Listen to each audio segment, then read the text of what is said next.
Welcome to the April 4th, 2019 meeting of the Murfreesboro City Council. Councilman Kurt Wade has our prayer and our pledge. Let's pray. Lord, we just thank you for this day. We thank you for our city of Murfreesboro. We thank you for our service provider. We thank you for what you're doing in our lives. Most of all, we thank you for your grace and mercy for protecting this city. In Jesus Christ's name, amen. Amen. I pledge allegiance to the flag of the United States of America and to the republic for which it stands, one nation, under God, indivisible, with liberty and justice for all. Boy, it's nice to hear those young voices in the crowd when we do the pledge, isn't it? I want to read something real quick before we go into our ceremonial items.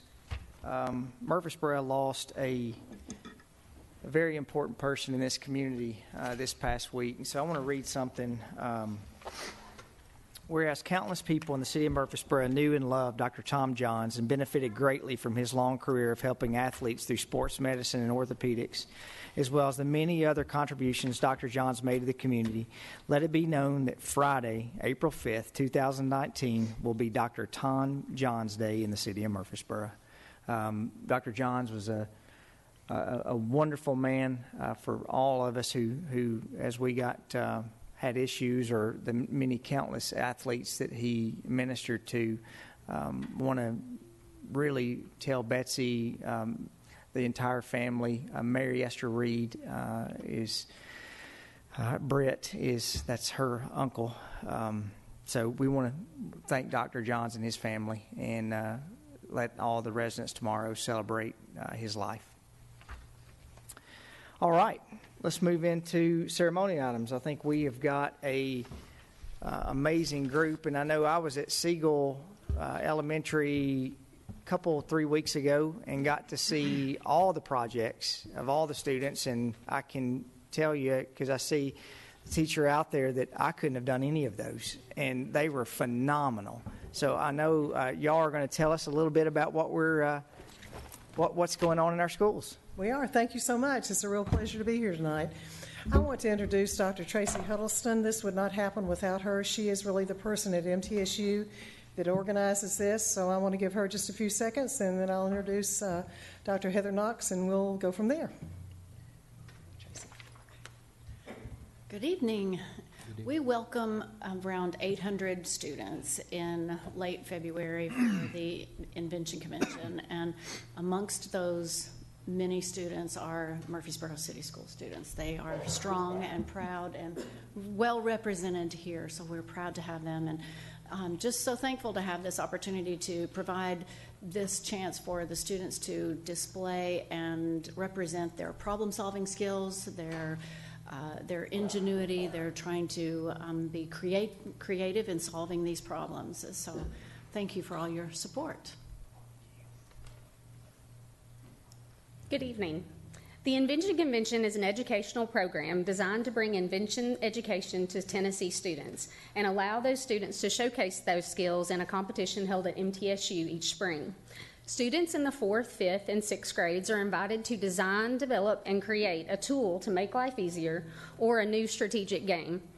Murfreesboro City Schools is proud to have 13 of the inventors within our school district invited to the National Invention Convention in Dearborn, Michigan this year. Today, we would like to take a few minutes to recognize these young inventors who are developing a creative mindset to one day change our world. They developed something new that just a few short months ago did not exist, and we could not be more proud of them and their accomplishments. Now I would like to introduce to you the Murfreesboro City School teams invited to the 2019 National Invention Convention. When I call your names, if you'll please stand. In 4th grade, for Making Life Easier, the Porch Shirt by Lucy Denson, Ollie Green, and Ezra Dow of Irma Siegel Elementary.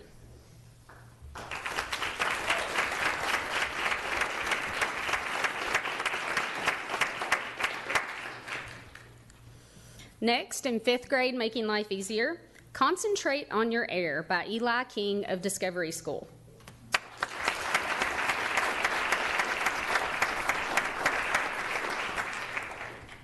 Also in fifth grade, Making Life Easier, Slide Time by Anna Bragg, Caitlin Santi, and Taylor Harrison of Irma Siegel Elementary.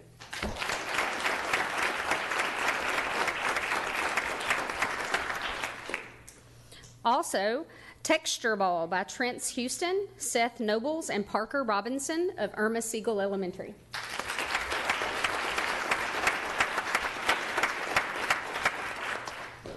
In sixth grade for Making Life Easier, The Buckle Cover by John Horton of John Pittard Elementary.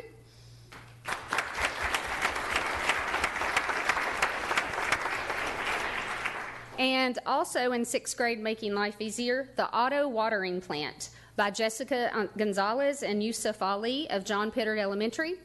They could not be here this evening, but I'd like to recognize them as well.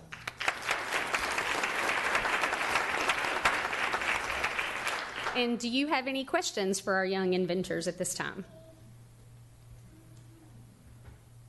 So could you remind us about when the next competition is and where that is? There will be a national competition at the end of May in Dearborn, Michigan, and that's what these inventors have been invited to go to. And then there will be another MTSU Invention Convention next spring. Excellent. Thank you so much for the leadership of the teachers and all the staff that helped, and the parents for sure had a part in making this happen. You know, it always amazes us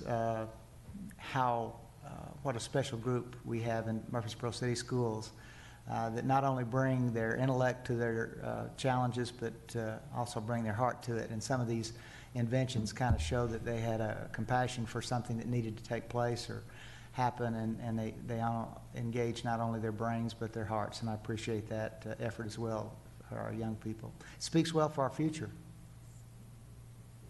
And I know we have some proud parents, so if you're a parent to one of these kids, how about y'all stand up?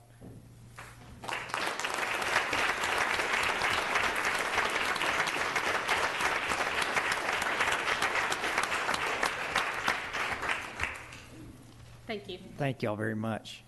And Dr. Huddleston has, I don't know what you call these. These are like the inventions of the year, or Each year we have a featured invention. You know, everything was invented, so we do a little research on the featured invention. So we have one to share with you. and that would be called a solo cup. So thank you all for your support. Dr. Gilbert, how about also if you're a teacher in one of these schools, would y'all mind standing up as well? And also principal.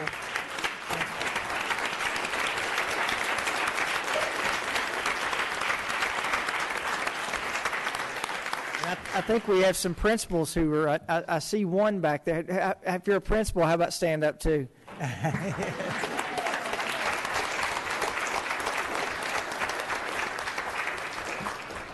Dr. Gilbert, thank you so much. Thank you very much. I got to go in the gym. I think there was 15. I don't know how many tables there were. I do know that I was escorted by last year's Teacher of the Year who's here, so I'm going to embarrass if she would stand up as well.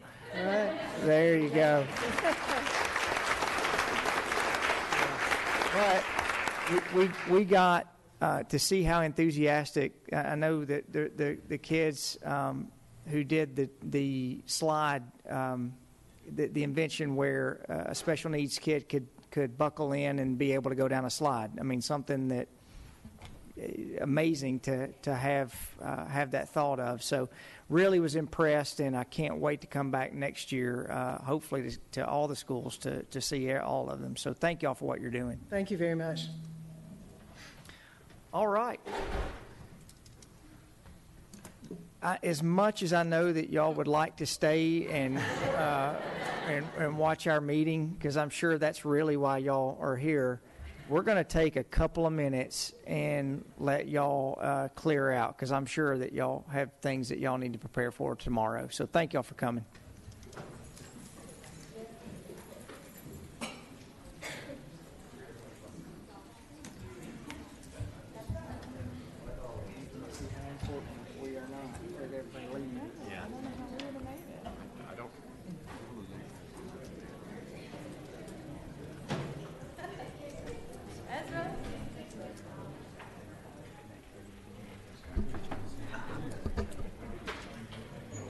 Stop sign on the count of stop signs.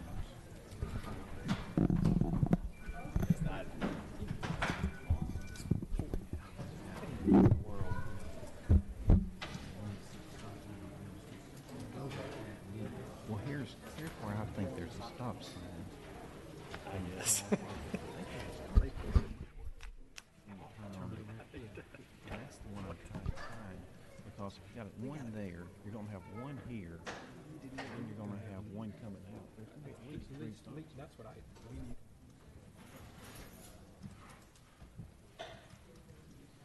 And I rode out there, and I don't know. All right. We're going to move into the consent agenda. If there aren't any questions, I'll move for approval. Second. Ms. Tucker. Vice Mayor Scales Harris. Aye. Mr. LaLance. Aye. Mr. Martin. Aye. Mr. Shacklet. Aye. Mr. Smotherman. Aye. Mr. Wade. Aye. Mayor McFarland. All right, we'll move into old business. Ordinance 18 OZ 61, zoning approximately 109.1 acres located along Bills Road, second and final reading.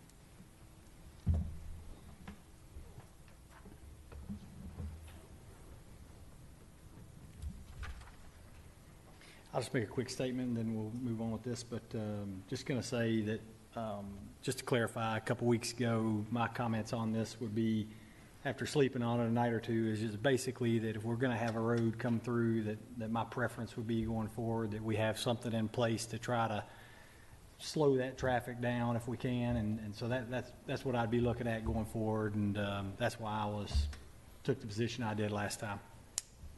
Let's leave it at that. If there are no questions, I'll make a motion to approve. Second. Motion and second. Ms. Tucker. Vice Mayor Scales Harris. No. Mr. LaLance. Abstain. Mr. Martin. Aye. Mr. Shacklet. Aye. Mr. Smotherman. Aye. Mr. Wade. Aye. Mayor McFarland. Aye. We'll now move into new business, ordinance 19005, budget amendment from finance. Excuse me. Whoops. Ordinance 19003, zoning for approximately 19.94 acres located along Veterans Parkway. This is first reading. Sorry, Mr. Anthony. Did we say 61 that time? 61. Yeah, the OZ 61, or did we say OZ 03? The on the last one. The first one was OZ 61. All right. My comment, I thought it was Yeah. 03. Yeah, sorry. Wrong comment on the wrong. We got all that? Right, right. That's the only time I'm going to say it. Yeah. Say it again, Ray. Oh, golly. Perfect. It still stands. I was reading the one. So, just so we want to make sure, this one is OZ 03 for Veterans Parkway, first reading. Yeah. Right. This is the one I was gone for, and I watched it in Arizona on a bus the next morning. So I think I'm Up to speed. yeah, it was must see TV. He's up to speed. If it's okay, good evening, everyone. I would just like to add a couple of points of follow-up from the previous discussion, just clarification. I'm going to ask one thing real Sure, quick, sure. just so I want to recall the roll on the one before, because I think just so we can clarify that we're voting on.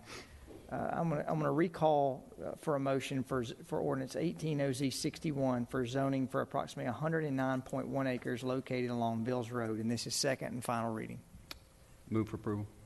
Second. Motion is second. Vice Mayor Scales Harris. Aye. Mr. LaLance. No. Mr. Martin. Aye. Mr. Shacklet. Aye. Mr. Smotherman. Aye. Mr. Wade. Aye.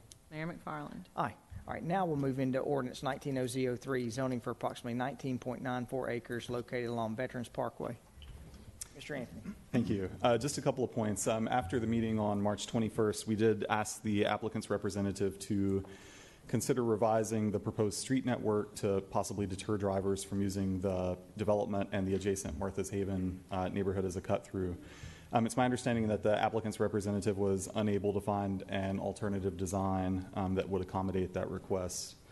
Mr. Taylor or Mr. Molchan from SEC can talk more about that if you have any questions about it. And one other thing that I was asked about after the March 21st meeting was what would be preventing an additional connection to Suzanne Drive on the west. I discussed this a bit in the meeting on the 21st, but I do want to clarify this evening that there is a separate half-acre parcel that runs from the end of Suzanne Drive along the southern side of Mr. Snell's residence. And this parcel is also owned by Mr. Snell, but he opted not to include it in this request, and so the applicant's request does not take that parcel into account. Therefore, there is no possibility at this time for a connection to Suzanne Drive on the west. But in the future, should he opt to sell that or to develop it, we would definitely seek that connection at that time. Staff can answer any questions that you may have.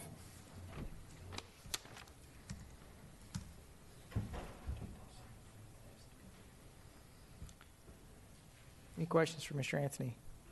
Mr. Taylor, did y'all have anything you wanted to? Okay. All right.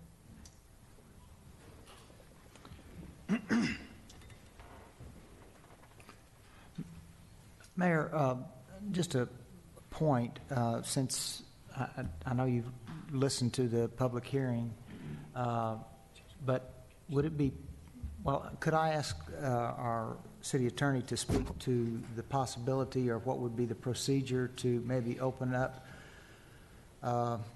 for an additional comments from the public, since I don't think last week at the point that we had a 3-3 or it was the vote that we had, I don't think the public really assumed that this would be back on the agenda at our next meeting, and I think it might be fair to say if the public wanted to make additional comments to their concerns so that they could do it directly to someone that wasn't here. So could you speak a little, maybe? Sure. The appropriate way to do that would be for a motion to suspend the rules, and then the chair could recognize an individual or individuals who wanted to speak on the matter.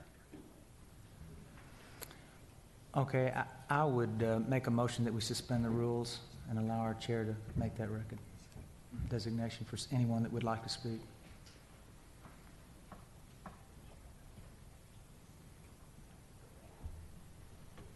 All right, we have a motion.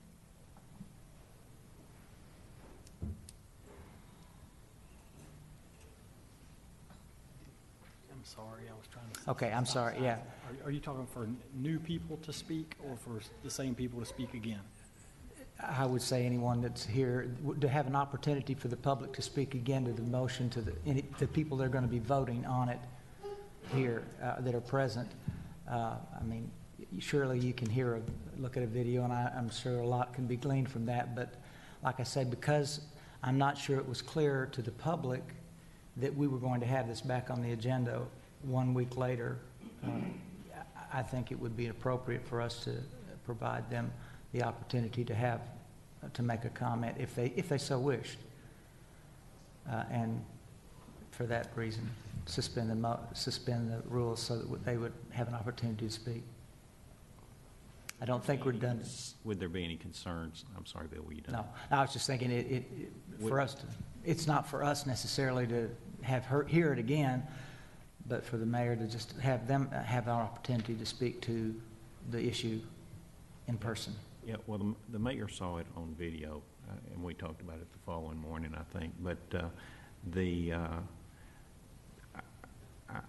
I've got a concern that we didn't advertise it as a public hearing tonight. And if we didn't advertise it at a public hearing, I don't mind opening it back up for continuation of the last public hearing. But if we do that, then the people who have already spoke would not be allowed to speak again. And I think that would be, I think that's acceptable, but I don't want to rehash everything that we went through in the last meeting because they've already had their opportunity to speak at the public hearing that was advertised. So if we were to do a continuation of the previous public hearing, which they would not be allowed to speak twice during a public hearing, I would support the continuation of it, but I wouldn't support personally reopening it back up for a complete additional public hearing. Okay, the only question would be is that the individuals voting on it weren't here, and video is one way to the public to express themselves, but it's not that public hearing, that personal connection to the person hearing it. I just think, we haven't been down this road before. It's not going to happen very often, an unusual situation to allow us to let the public have and we're presenting something that I'm not sure they were aware. It's a very short distance to go to beyond the, to let somebody speak twice if they want to. They know most of us have heard, but the issue would be giving them the opportunity to be heard in a public hearing. So I still stand by the idea that it ought to be, if you want to speak and you spoke in the last public hearing, you ought to have the right to speak again if you want to. How many people do we have that are here that want to speak on this? Pardon? Just one.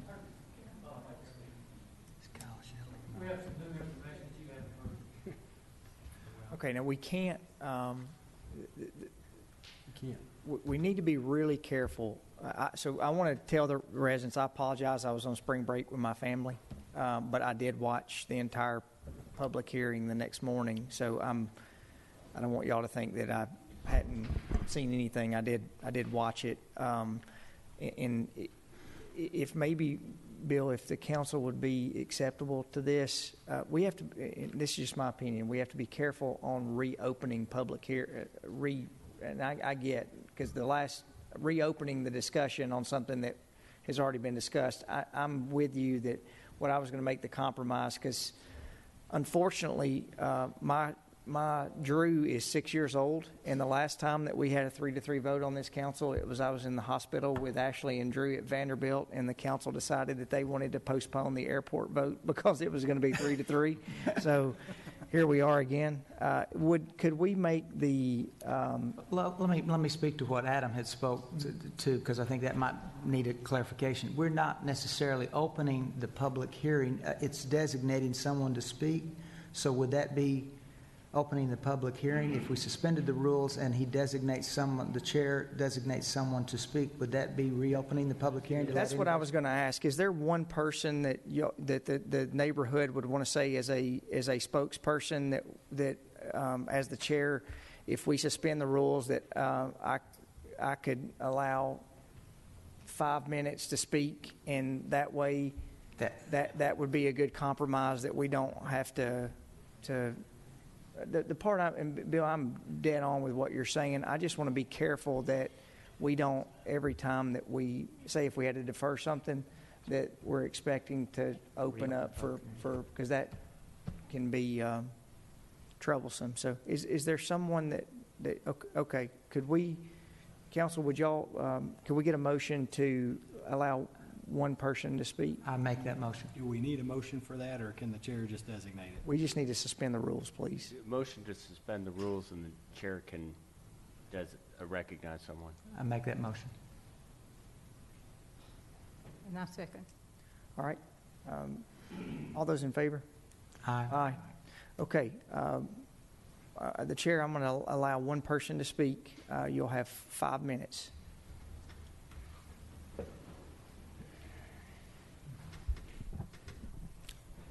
My name is Gary Lowe. I live at 205 John Paul Court, Martha's Haven, and we do appreciate the opportunity. We've been working on this proposal, I guess, since November, and went to the open meeting and heard all that. And the last time we were here, I'm not going to rehash all that. We tried to make the point that there are other opportunities available for a secondary egress, and we encourage y'all to look at those. But something you don't know is that we've been working with Mr. Brooks, County Road Superintendent, and he has furnished us a format for all of us to sign to privatize the streets in Martha's Haven. But the problem is, even though we all sign it, Mr. Snell has to sign it. He also has given us permission to turn that stub into a cul-de-sac. But Mr. Snell has to agree to that. Had a conversation with Mr. Snell back in November just to see if he would allow the Suzanne Drive to be open and leave it closed. And he said, no, I want my privacy. But he said, I'll tell you this. My son graduates from Webb School in 2 years. he will probably get a water skiing scholarship somewhere in Florida. He is my only living relative, so when that happens, I'll probably move with him to Florida, and they can have all of it, all the property. So in 2 years, Mr. Snell's probably going to be gone anyway. So it appears like he holds all the cards to everything. We can't do anything without Mr. Snell's approval. Mr. Snell inherited that property from his father. And I talked to him about 4 years ago about selling some of that. Some of us wanted a garden spot. One resident wanted some horses. But he says, no, I'm not going to sell. When it gets to $50,000 an acre undeveloped, then I might sell. I don't know what he's been offered, but if it was $50,000 an acre, $1.5 million probably. But the residents of Martha's Haven have a minimum of $8.4 million invested in our property, that we have worked hard to earn that money to buy that property. Our neighborhood is a peaceful neighborhood, and if it's converted to a cut-through from Barfield Road to Veterans Parkway, it will be a racetrack. Those people will be cutting through, trying to get from those two main points in Murfreesboro, the county. And we've seen the traffic. We see it every day, and we know what's going to happen. So we just ask you, I looked at the mission. Hope I have that with me. The mission of this council, it's provide safety and security, and I didn't bring it with me, but you know what it is. But anyway, we just ask that you fulfill your mission and provide the safety and security that our neighborhood currently enjoys, and not destroy what we have going for us. Martha Smith's husband developed that property. Some of you know him. And he never had any intent to turn that into a thoroughfare. Mr. Smith has passed away now, but in our covenants, bylaws and covenants, there is a phrase that Mr. Smith had put in there that he could continue to develop Christy Charlene if he wanted to, without the consent of the residents of Martha's Haven. And we understood that, and we respected that opportunity. But Mr. Smith is gone, and somebody else is pursuing that opportunity, and it will be to our detriment if that road is opened up and a cut-through is allowed. Thank you for your time. Thank you, Mr. Lowe. Mr. Lowe, do you mind if I ask one question? Was there an expectation that having a dead-end road into undeveloped property, that at some point that would be extended? Yes, but we thought maybe Mr. Smith's son might do that. Okay. Okay, thank you. All right. Thank you, Mr. Lowe.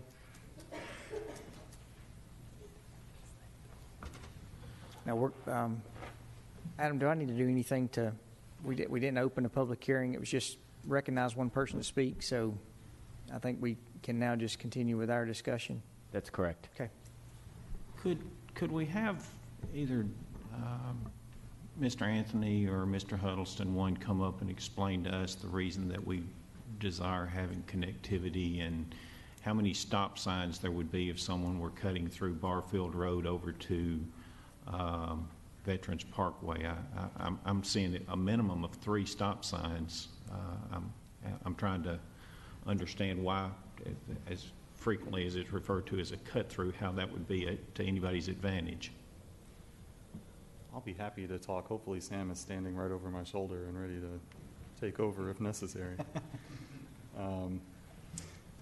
Let me talk just briefly about connectivity. Connectivity has been emphasized in all of our planning documents dating back several years.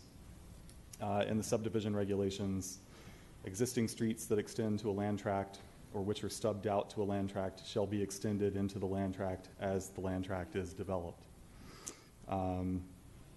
in the design guidelines, streets shall connect to existing stub streets on adjacent properties.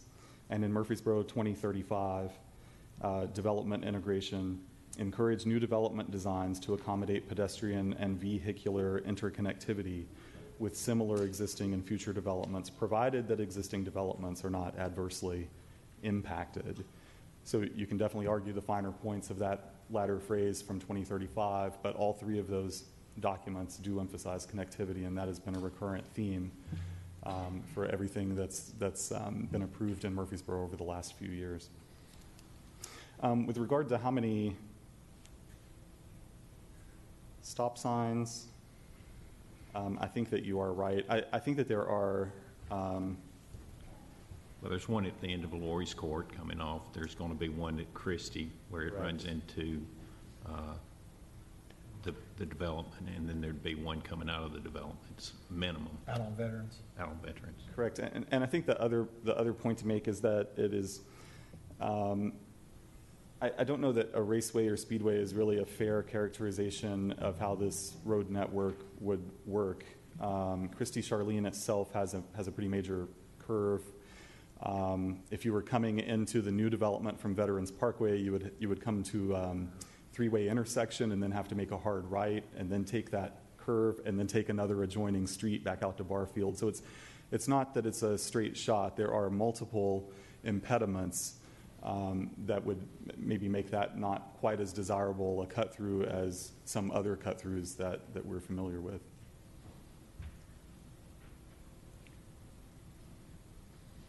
And distance-wise from Lori's Court up to Veterans Parkway, it's about 1,000 feet according to my measurement. That would accommodate maybe 60 cars backed up if it were completely backed up all the way to Lori's Court.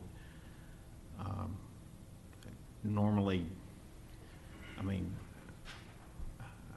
I've been out there and driven it, and I know the traffic does back up there at certain times of day.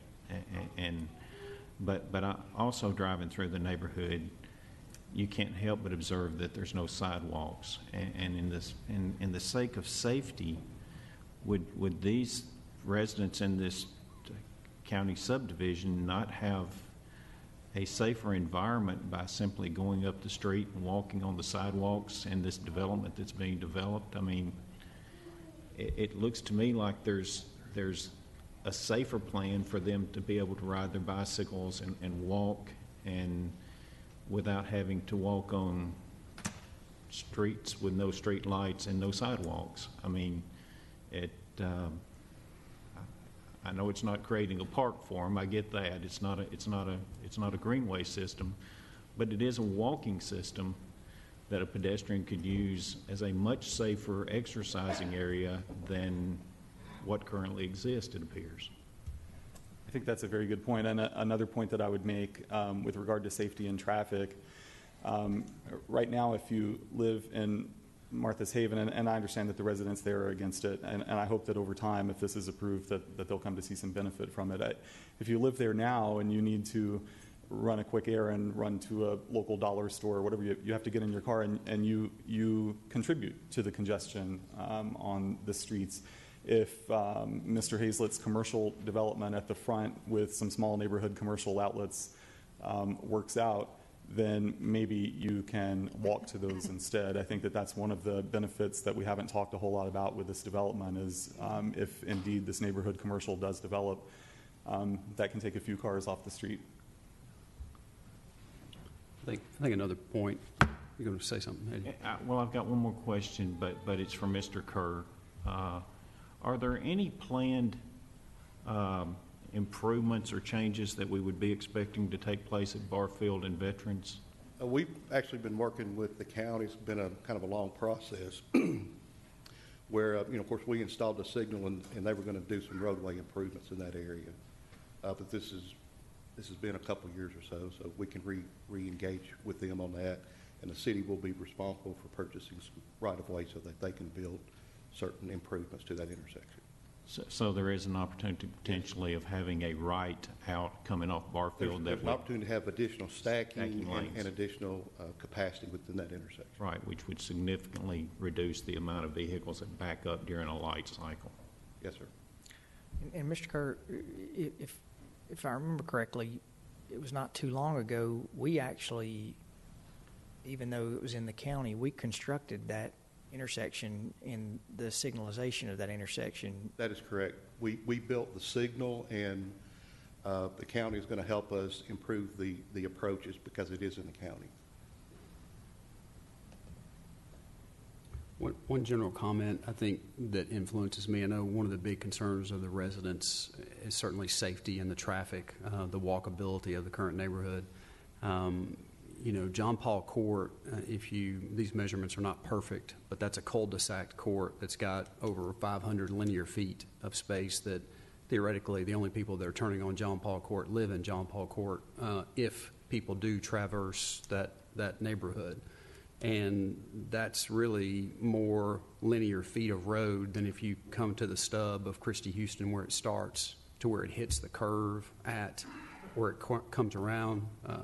I'm sorry, I said Christie Houston. Christie, Charlene. But I do think that gives you some private space to walk, and if you're concerned about safety, if, like Councilman Smotherman said, if you're not willing to use or to take advantage of the sidewalks that are in the adjacent subdivision, if it is approved, you do have that road access that theoretically you're the only one using it. And that's basically half of the linear footage of the development. I've got a couple of just quick comments. Mr. Lowe, thank you for speaking. We went through a big study many years ago. We had a subdivision in Murfreesboro that wanted to take their roads private. And it turned into much more of just saying, hey, we want to take our roads private. Not only do the homeowners have to agree to it, every person who has a mortgage on their property has to get the mortgage or to approve that, because just like your property taxes that you may escrow, the mortgage company or whoever's holding that loan wants to make sure that the money is being escrowed to be able to maintain that road. So it is a big deal to try to make a road go private, even to the point that this subdivision, there was, 60 homes in the subdivision, and they just said, we can't do that. Because, no one's really wanting to sign off on what it may cost to maintain a road in the future. And as council members, knowing how much it's costing us to build roads now compared to what it did 10 years ago, it's a substantial amount. No one likes roads to be extended in their subdivisions. We dealt with this not too long ago when we made the decision back many years ago that we weren't going to open up Prim Springs Drive to Sulphur Springs Road as a cut through. And we made that part of the plan development with that subdivision that's on Sulphur Springs, and we ended up having to come back and open that up because emergency services couldn't get to the areas that they needed to get to. So, no one wants to have their roads extended. What I have seen, and from being on the Planning Commission and being up here as long as, I've never seen a subdivision that it's been something that someone comes back and says, this has killed our subdivision. My subdivision is a cut through for all the people who take their kids to Siegel in the morning. But it's just not what we've seen bad. And the part that I do think Mr. Smotherman does have a point. You don't see county subdivisions a lot of times have sidewalks. And I think sidewalks are beneficial in neighborhoods. Now, it's a different setting. But with that, I went back and thought Stratford Hall, Prim Springs, several areas not only off of Barfield Road where River's Edge and some of those were developed, we required the roads to be connected. And going through to start picking and choosing on what roads are going to be connected, I don't feel is beneficial. So I'm going to support moving forward that the network is connected, not from a Mr. Adelot, we always would say when the Southgate tornado came through 15 or 18 years ago that the planning staff would be in the back, and every time we talked about connectivity, they would play a video that showed how bad Southgate was when they could not get in and out of that subdivision when the tornado was there. And from that point forward, 20 years ago, we said we're going to connect wherever we possibly can connect, and that's really, I think you could make the argument that it's safer to have the connectivity than to not have the connectivity. Let me speak to a comment about, because and certainly, you know, we don't like contention, but the real thing about this position is conscientious people can look at the facts, the same facts, and come to different conclusions. And we all respect each other. That's the good thing I think about my colleagues up here is that if we come to different conclusions, we respect the process and we respect each other's opinion. Now, let me give you my thinking, okay, because it's a little different. I value connectivity and I value safety. I certainly value both of those things. Part of our responsibility up here when we look at a development, and by the way, I would commend the developers and the people who made this design. As far as I can see it, you know, the first thing you look at, is it a good design? And does it benefit the community? I think even the people that are adjacent to it would say, this is going to be a good neighborhood next to your neighborhood. It's not a bad development. So I think you're going to have something that's going to be attractive to be next to you. And to know that a vacant piece of land is never going to develop, that's irresponsible, too, to think that, you know, I see cows out my back door, I want to see cows out there. Well, then go buy the property, and you can see cows out there if you want to. This is a good development. But the second thing that I think we have to evaluate, is this the best option? Can we have another way, or what are the considerations that this design is giving us? And the things that concern me is that the property owner is concerned about security, his security, and traffic through his property. And it's impacting another neighborhood. He's remaining in the county. He's getting, I mean, the cake and eat it too kind of mentality. I want everything and take something from somebody else. And that, to me, does not sound fair. If you were willing to sell your property and benefit from the sale of the property, then allow access at another point. And we could create this connectivity. We could create the safety by going a different way. I find it difficult to not just look at the design that's before us and say yes or no, but is this the best option for us and for this development? And quite honestly, I don't feel that it's the best option.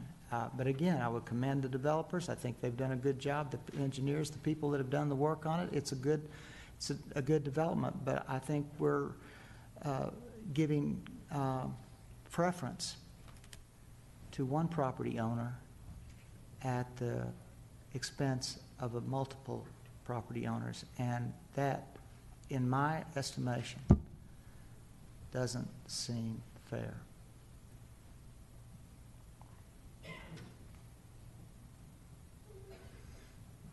Any other comments? Thank you, Bill. I think the challenge for me on this particular project is, you know, we're not asking for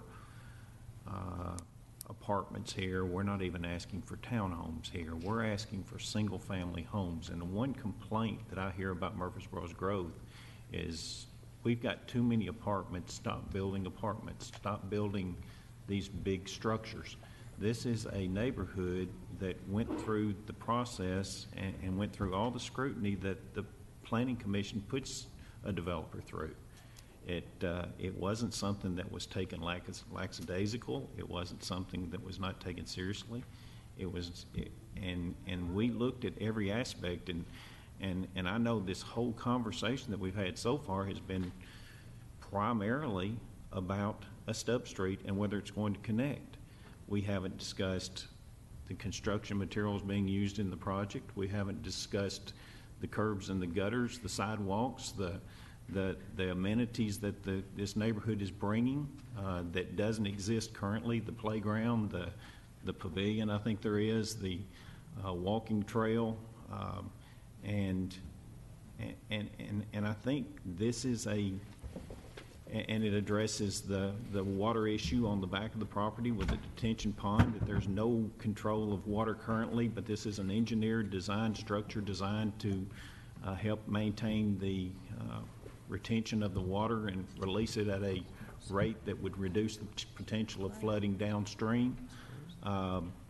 The commercial property next to Veterans Parkway, it's certainly a project that makes sense. I mean, it makes sense that when you've got a 5-lane road in front of you or a 4-lane road, divided highway basically, that it would develop commercially. It's not where you would think of building residential. So this property is developed with the concept of building commercial next to the roadway, single-family residence, which is what people in Murfreesboro say we need, and the only conversation that we've basically had has always been about the connectivity or the roadway. And I think this project is much more than just the connectivity of the roadway. I think, if it were me, I would be concerned about the quality of the project and what is actually going to be on that property, much more than I'd be worried about people cutting through, when I think there's the potential of us improving the Barfield situation at the light. And of course, it's going to take the cooperation of the county, but I think that we can get through that with some stacking lanes and some additional turning lanes that will improve the flow of that traffic. I think this is a good project. I really do, and I do dislike the fact that it's going through this neighborhood that obviously doesn't want anybody coming into it that's not living in that neighborhood. I mean, but as county residents, we pay for county streets and we pay for city streets. But at the end of the day, for us, they're just streets. They're all public streets and they're all public right-of-ways. And the question would be, will this improve the flow of traffic in the event that a, heaven forbid, catastrophe takes place in either one of these neighborhoods? It will allow us the opportunity to get emergency medical equipment in there to rescue or help these people who would not be able to be helped with one accident blocking their access point. And that would apply to both neighborhoods. So I from a safety standpoint, I think we have the responsibility to make sure that we plan this in a prudent manner, and I think that the presentation and the scrutiny that it's gone through at the Planning Commission is adequate to say that it's a good project. It passed unanimously at the Planning Commission level. It wasn't a split decision at the Planning Commission. So, having said all that, unless anybody else has a comment, I'll make one more comment because just a thought. If that, the comment was made that, if this was a cul-de-sac. If this was a cul-de-sac, would we have considered this as a connector? We would have probably, the developer and the property owner would have had to find another way to get to create the access, the safety, and the security, the connectivity. And I think what I'm presenting is that option if this project needs to go forward. And again, I want to reiterate, I am for this project. There's nothing to pick this project apart. I am not. It is a good project. It's well thought through. It's the issue of that connecting street right now that hangs me up. And if we come to different conclusions, then we just come to different conclusions. But you'd have one more lot there probably. It looks like if you didn't put the connector there and required it or asked for it to come to another place, create another access on the other side of the property and didn't If I were, hinder, go ahead. didn't hinder the quality of life of that subdivision while you were benefiting from the project of a multiple, the sale of your property, and why not, why not consider that would be an alternative? I think at both levels, we tend to present, and we do this a lot, and it's not necessarily a bad thing, but rather, when we look at a development, I think there's a responsibility to say, is this the best way to do this? That is our responsibilities. We ultimately are the gatekeepers. Yes, it goes through the planning. Starts with planning staff, and then they give it an amen, and it gets to the planning commission, and they give it an amen. But this is the final gate that these projects go through, and I think for us to give it thoughtful consideration to being not just a good project because it's before us, as it's presented by the developers, but is it the best way to do what we do? And we still consider connectivity. We still consider safety. I'm not putting that on the back burner. I don't consider that is something that we shouldn't consider. But given it consideration, is this the best way to make this happen for this community, for this development? And to me, that's the way we should, for me, that's the way I think. Is it the best alternative? And if it's not the best alternative, then we say, property owner, developer, rethink this. And not just say, well, this is the only thing we can consider is what's before us. Is it the best? And if it's not the best, then we should say something. We have, I think, a personal responsibility to say that this is not the best alternative. Bill, I'm sitting here looking at Google Maps right now, and I appreciate exactly what you're saying, because if there were another opportunity, I think the city would have pushed for that other opportunity. This is not the developer's choice to have this connection street. They would much rather sell this lot and not build a street, because obviously it's advantageous to them. That was the city that told them you need to build the connector to this street. And we do that in the Planning Commission with every stub street that connects to a project that we build.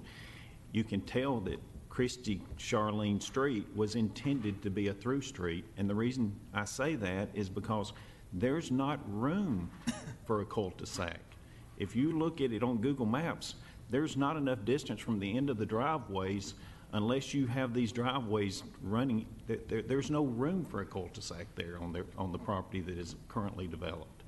So the road was designed and intended to be a stub street and for connectivity. And irrelevant of who the developer was, if he developed that property, he was probably going to connect it to Veterans Parkway. It would only make sense to, and the city would have asked him to do it no matter who did it if he were doing it in city limits. If he were to stayed in the county and done it, perhaps he would have done it without the sidewalks and everything else, and more the same character of what the development has already been developed over there. But this road was designed to be a through street, and from a planning perspective, that's what, in my conversations with planners and when we go to the land use law classes and stuff like that, they tell us that we have to do this, and it says we shall do this in our policy, and it doesn't say you have the alternative or you might think about it. It says you shall connect to that stub street. So I'm not, I'm not trying to help the developer on either side. I just say this is what the city's position is when we say we're going to create connectivity. If we tell them to put that street there, it's not the developer's fault in any means to say, I put that street there, because he really didn't. The city required him to. I hope everybody understands that's not what I'm saying either. Okay. I'm not saying that either. I don't say this is the developer's fault. I don't. That's not what I'm saying. And again, conscientious people can look at the same facts and come to different conclusions, and that may be where we are. I agree. The thing I look at, and I know I've just looked at the subdivisions in the area. Sassafras Drive is a sub street.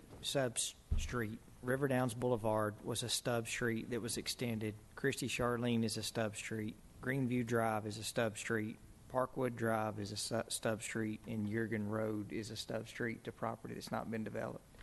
So the thing we, as a council, and the reason why I feel like you don't have a choice, I'm supporting it, is because we're going to have this discussion on every single piece of property that's going to be developed in that area. And if you look at the land that's around there, all of those stub into land that at some point is going to be developed out there, especially with a $40 million school that's under construction right now. And It's looking great, by the way. well, yeah. So I don't know. The part I struggle with, I don't know how that we say we're not going to extend this street, and then when the other developments come in, because I guarantee you staff is going to advocate, as we have said for years and years and years, to require connectivity. It's really hard to pick and choose. That's why. Well, Mayor, they should continue to require the connectivity. They should continue to require it for safety. That is not that I'm not advocating any change in that policy, or that we be. I think you have to look at the specific circumstances related to this land sale and the property owner and the options that are available that could be made if we didn't yield to one's preference as opposed to somebody else's preference. There are alternatives that can be set. And if the alternatives aren't there in the next situation that comes in, and we have a connective stub street in a county subdivision, then it makes sense, then we need to do it, for sure. But I don't think that's not consistent with what we're saying here. Is this particular situation, in my evaluation, there are another alternative that would require the property owner to make some concessions and realize that his property, if he wants this to develop, he concede the fact that you're going to give some connectivity on the other side. And if we have more connectivity, then good, and yield that concession instead of claiming an extra 10 feet, so that you can have more privacy. And not have a thoroughfare road running in front of your property, which just doesn't seem fair to me. I don't mean to yield any of the concessions of connectivity or security or safety to our citizens. I'm just saying that there's an alternative there that needs to be reconsidered from the property owner standpoint, and maybe yield the developer another lot. I had a question, Councilman Shacklett, just based on some of the comments you're making. I think what you're talking about is a connectivity option possibility to Suzanne. Yes. And I think you're making a great point. But one thing that I would want, even if the design allowed, and I think this is set up to allow the future opportunity to connect to Suzanne, I would still want it to be connected to Christy Charlene. And so even if that connectivity was open, I think it should be connected on both sides. I think the connectivity option we have today is Christy Charlene, but I think the future plans of this are to create an opportunity where it can be connected to Suzanne. It's just not today. But I would advocate we should connect it on both sides when we can. We just don't have that option today. We do have the option to connect it to Christy Charlene. So I'm happy to continue to let us comment, or I'm ready to make a motion to approve as presented. Is that the form of a motion? I'll make it a motion. Second. All right, Ms. Tucker, if you'll please call the roll. Vice Mayor Scales Harris. Abstain. Mr. LaLance. Abstain. Mr. Martin. Aye. Mr. Shacklett.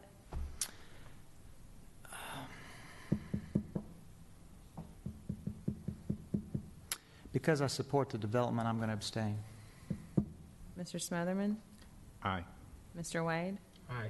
Mayor McFarland. Aye. All right, we'll move to new business. Ordinance 19005, budget amendment. Mayor, we have one amendment for the general fund and one budget amendment for the airport fund tonight. The general fund budget amendment is for the police department relating to their 2017 JAG grant award. The revenues and expenses for this grant were not budgeted in FY19, and they now need to be added. There's no effect on the general fund balance. There's also the airport fund budget amendment, which relates to increased fuel sales over budget. The fuel sale revenues will offset this increase, so the airport's use of fund balance will actually decrease by $54,500.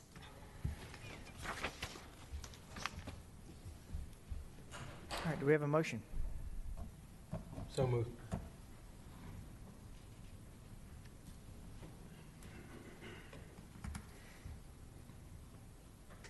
Second. Motion is second. Ms. Tucker, please call the roll. Vice Mayor Scales Harris. Aye. Mr. LaLance. Yes. Mr. Martin. Aye. Mr. Shacklet. Aye. Mr. Smotherman. Aye. Mr. Wade. Aye. Mayor McFarland. Aye. Move into land use matters, amending the Weston Village PUD. Planning.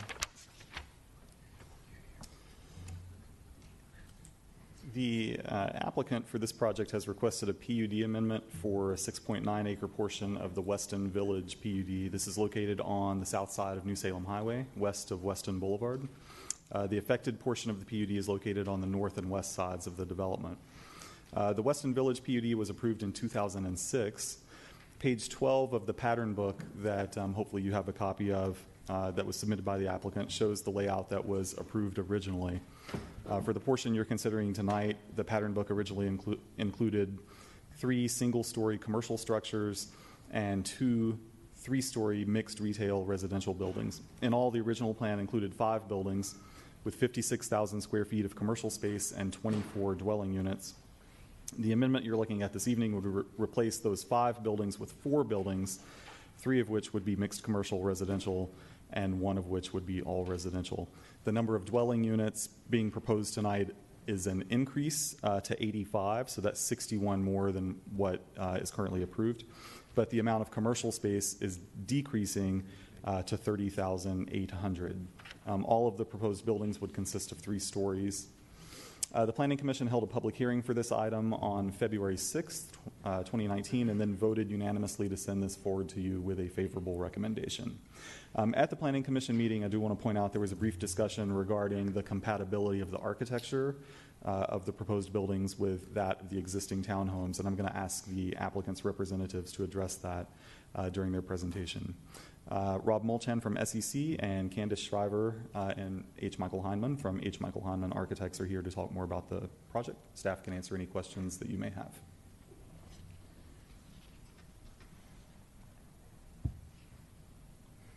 All right.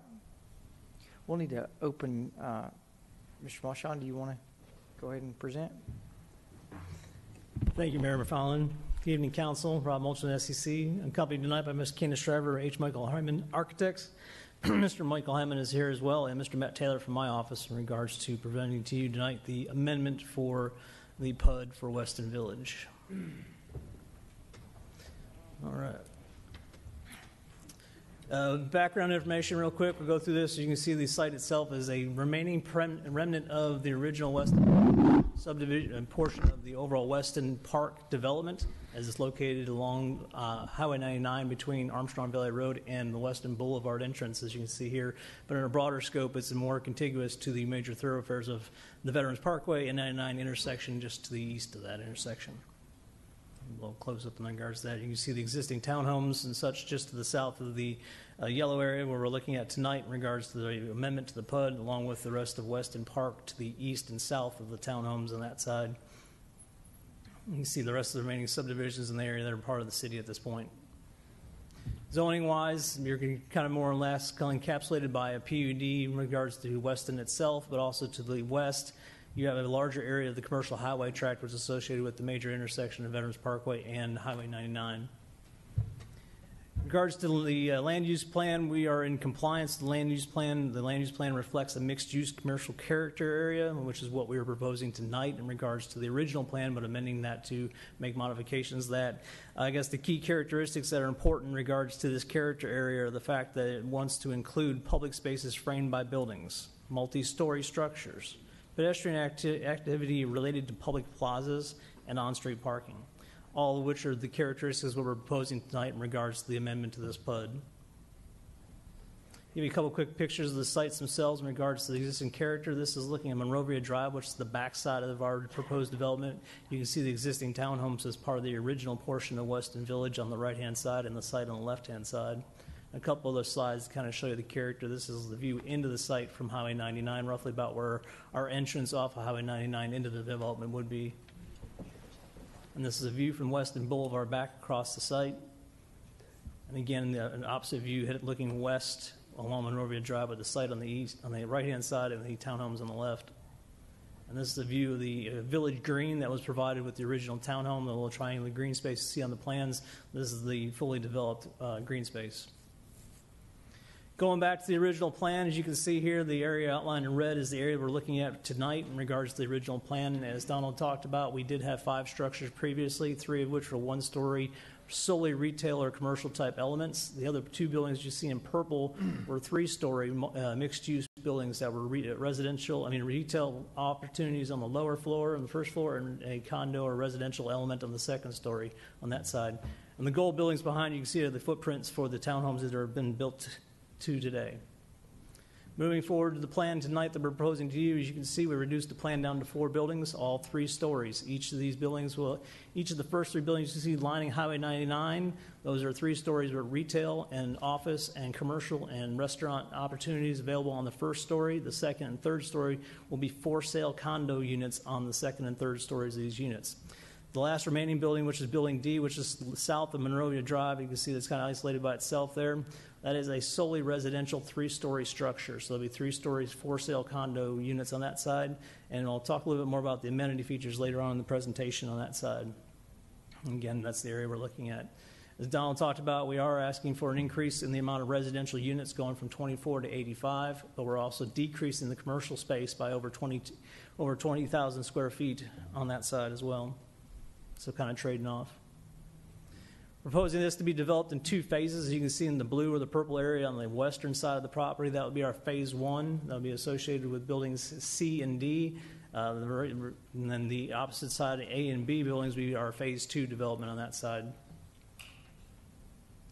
And going back to that really quick, and part of that phase 1 development will be the extension of Monrovia Drive, currently at dead ends, and we'll be extending that roadway out to Armstrong Valley to create another secondary access point, and we'll talk about more of those access points, along with a stub street that will protrude down to the south that will tie into the rest of the undeveloped portion of Weston Park. Access itself, we have 2 major intersections we're talking about tonight. That would be the Armstrong Valley at 99 and the Weston Boulevard entrance at 99. The Weston Boulevard entrance was originally conceived to support traffic for the entire Weston development on that side. So not only the single-family detached homes in Weston Park, but also the townhomes and the mixed-use development as part of this proposal tonight. Other access points, we have 1 main access point connection back to Highway 99, which will be our main access point into the development in that regard. And also a couple other secondary access points in regards to Monrovia Drive on the east and west, one at Weston Boulevard, one at Armstrong Valley, and also another entrance point here along Weston Boulevard back into around the townhomes on that side. Got a couple numerous little small entrance points. That entrance point behind Building A will be our second access point to the northern portion of the development, along with a secondary access point on Monrovia there. They'll provide access to the north and south of this development on that side. And then a couple other secondary access points in regards to the parking area behind Building D that connect to existing stubbed out alleyways and or drive locations on the Weston Townhome side. With that, I'm going to turn this over to Candace Schreiber tonight to talk to you a little bit about the architectural character and what we're proposing tonight from an architecture standpoint. And she has a little bit of a fly-through video that what she wants to show to you tonight in regards to what the overall character and feel of this proposal would be tonight. So, just click on that. Good evening. I'd like to take you guys on a quick fly-through of the Weston Village addition here. We're kind of giving you an overview of the site and then taking you down on a little street walk on Monrovia, just to give you a good idea of not only the architectural feel, but the relationship of this new development to the existing townhomes. Our general kind of design themes and features are kind of breaking down the massing of these larger buildings to give a smaller scale village kind of feel, bringing in those residential materials and colors found in the existing neighborhoods with the lap siding, board and batten, and masonry as well. We have incorporated residential design elements with balconies, protruding bay windows, mansard roofs, and craftsman-style bracketing and trim. As we come around the corner, you can see that Building A is pulled forward in deference to the townhomes that front onto Monrovia. Take a little bit of a descent here.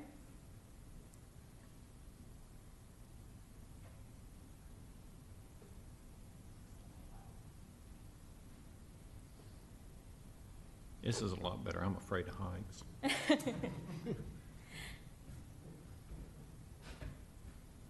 As you see, there's a pretty wide gap between the existing townhomes and Building A. Have plenty of landscape buffer.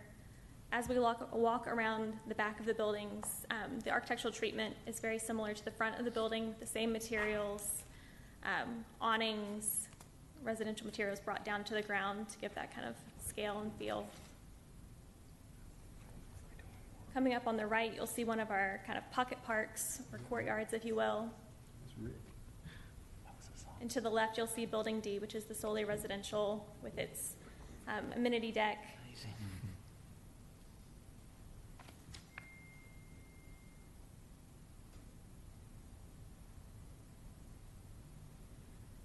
And as we end our walk, we'll continue going towards Armstrong Valley and then turn back to give a full view of Building D.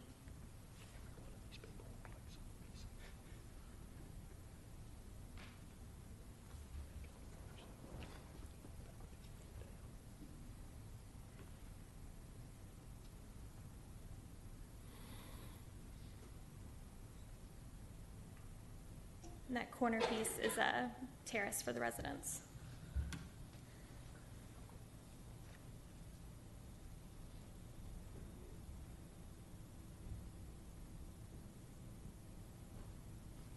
Thank you.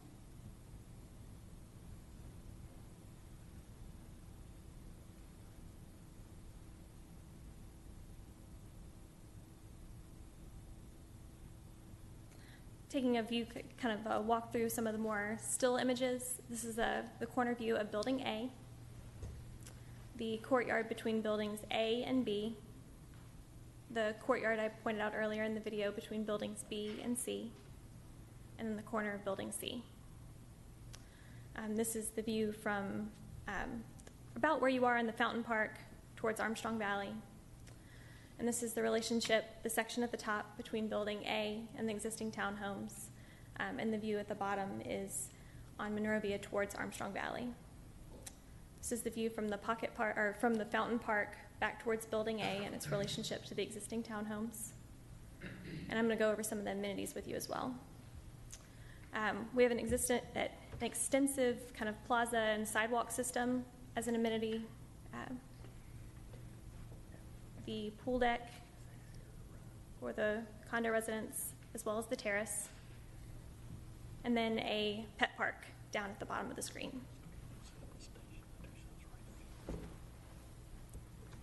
This is what we envision kind of the walking spaces and terraces to look like, with nice pavers, visual interest, as well as outdoor dining as an amenity for the retail and the residents.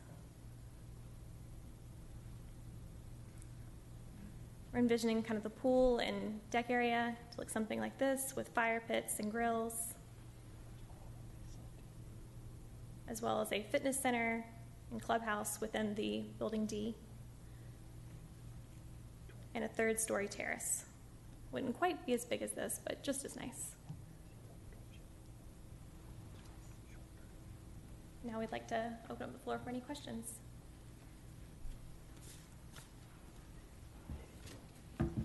Any questions? All right, we'll need to open a public hearing. Anyone wishing to speak for or against can come to the podium. If you're representing a group, you can have 5 minutes. If you're representing an individual, you have 3 minutes. If you'll make sure and state your name and address, any questions, if you'll bring those to the council, and we'll get those questions answered at the end of the public hearing. All right, seeing that, we're going to open the public hearing. Ms. Flynn. And I think you're representing a group, correct? Yes, my name is Beverly Flynn, and I'm the president of Weston Village, and I am representing Weston Village tonight. First, good evening to the council, Ms. Harris and Mayor McFarland. It's good to see both of you. As they have stated, the original plan did call for 3 one-story buildings where the proposed buildings A, B, and C will be, and 2 3-story buildings where building D will be. The 3-story buildings proposed will be 55 feet in height. The townhomes are 27 feet. The new structure will tower over the townhomes along Monrovia. We are asking that buildings A and B be limited to 2-story. I ask that you please think about the impact that those homes on Monrovia will have as they look out at a 3-story building across the street from them. I have several questions. One, we are asking that the developer complete the Monrovia-Armstrong Valley connection in Phase 1 instead of waiting until Phase 2. This would lessen the traffic using Abington Way and Western Boulevard. It will also provide additional ingress and egress for existing Weston Village residents. With Phase 2 being market-driven, that could push completion of the Monrovia-Armstrong Valley Road out to the future. Will there be a construction interest that won't affect Abington Way or Weston Boulevard? Weston Village has private alleyways and overflow parking, which already has heavy use. How does the ingress and egress plan direct the traffic away from those areas? What did the traffic study suggest the primary ingress and egress will be for building A and B? Where is the residential parking for building B? When will the landscaping along Monrovia be completed? And who will be the point of contact for additional questions regarding this development as it progresses? I'm writing as fast as I can. Can you go? I will be glad to give this to you. That'd be great. And my last question is, do we know who the builder will be?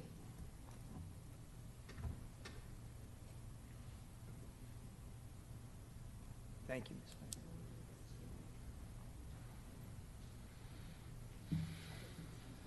Perfect.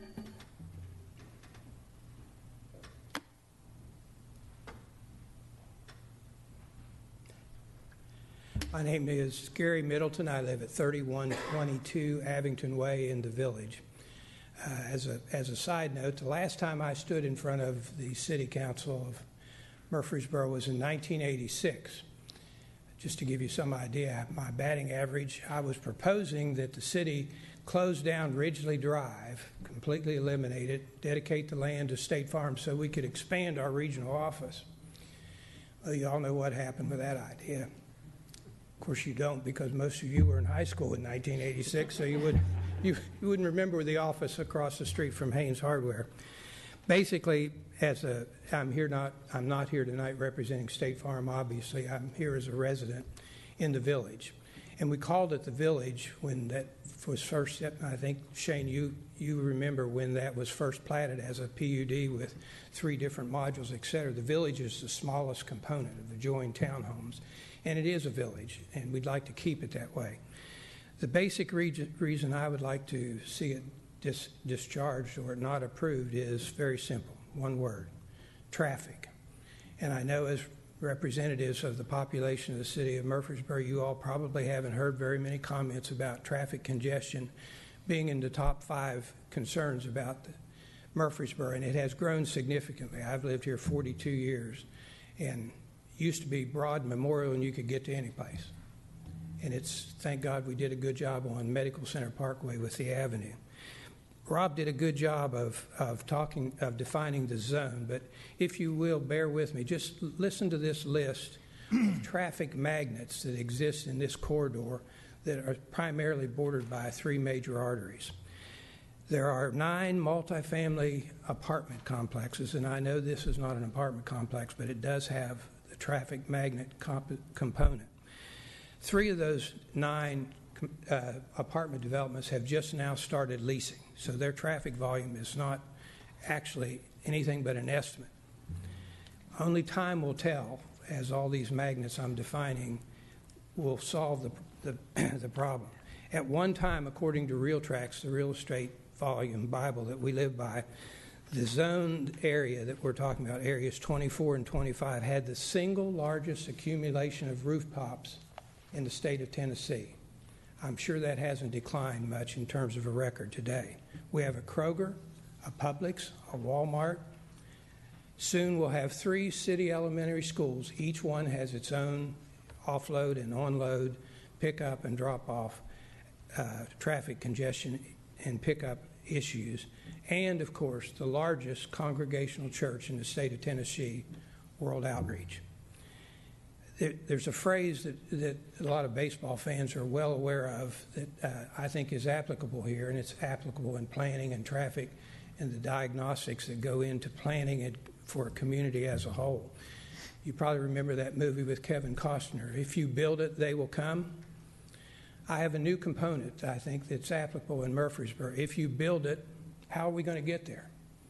And I think that's not an exaggeration. All you have to do, and I know many of you are familiar with the traffic patterns in Murfreesboro, but virtually any time of the day, if you drive New Salem Highway, Highway 99, not just in the morning, not just in the evening when people are coming and going, there's a major traffic congestion problem.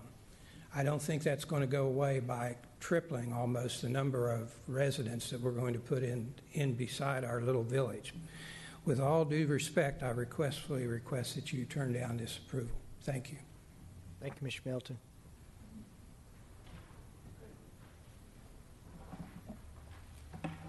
Good evening. My name is Rick Stora. I'm a resident of Weston Park, 3132 Blakely. This development is not in my front yard, but I attended a planning meeting with the developers. I was unable to go to the zoning meeting, but I watched it, and I've had a couple of email exchanges with Councilman Martin about this. Some things I wanted to just kind of bring out, and it kind of it really kind of got my dander up on a couple of issues. We talked a lot about the architecture. You notice these new buildings, they just dwarf the current residents. They completely overtake whatever sense of neighborhood is in that particular village area. You can see it in the pictures. We just talked about traffic. I want to specifically speak about Weston Boulevard as it connects to Highway 99. It's bad. Now, it was built exactly as designed, and it has proved to be completely inadequate for safety. I drive it every day. You cannot make a left turn. You cannot turn left onto Weston. You certainly can't get across it. Traffic is out of control. The closest control to the east is St. Andrews. The closest control to the west is Veterans. There's a mile and a half between the two. And by the time traffic gets through either one of those lights, they've spread out and completely blocked the opportunities to make a safe entry or exit to Western. And now we want to put 85 more units in. I think there's a potential for disaster. That's the point.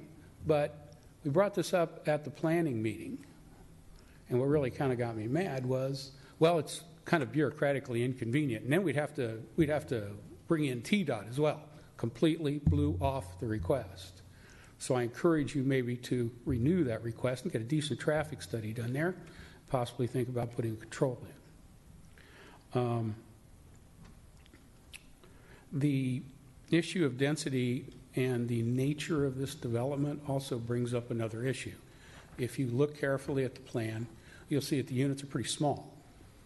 And as we've heard, they're going to be relatively expensive. My view is that they're not going to sell to residents. They're going to end up selling to investors who are going to in turn rent out these units. And so what we're really doing at the end of the day is building an 85-unit apartment community. I think there is no provision for resident ownership here, and I believe what we're going to have is another stack of rental units here right in the middle of our neighborhood. I know not too many of us came tonight, but I've been to several meetings, and they're kind of mad about this.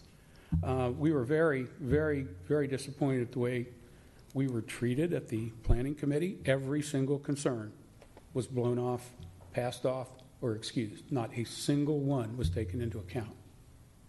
We expected our commission to do better, and I just want to close. I just want to say I really expect the council to do better, to get some more consideration for the residents here, your constituents. Thank you. Thank you, Mr. Storm.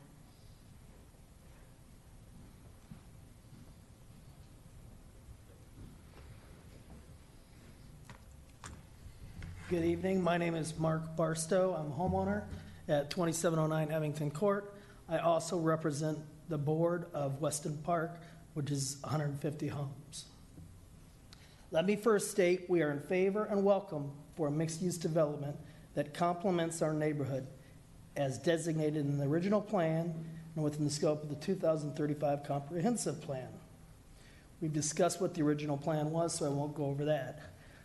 But the plan that they're proposing is dramatic in the changes, and it doesn't meet any of the criteria of the original plan, the PUD plan, or the 2035 plan.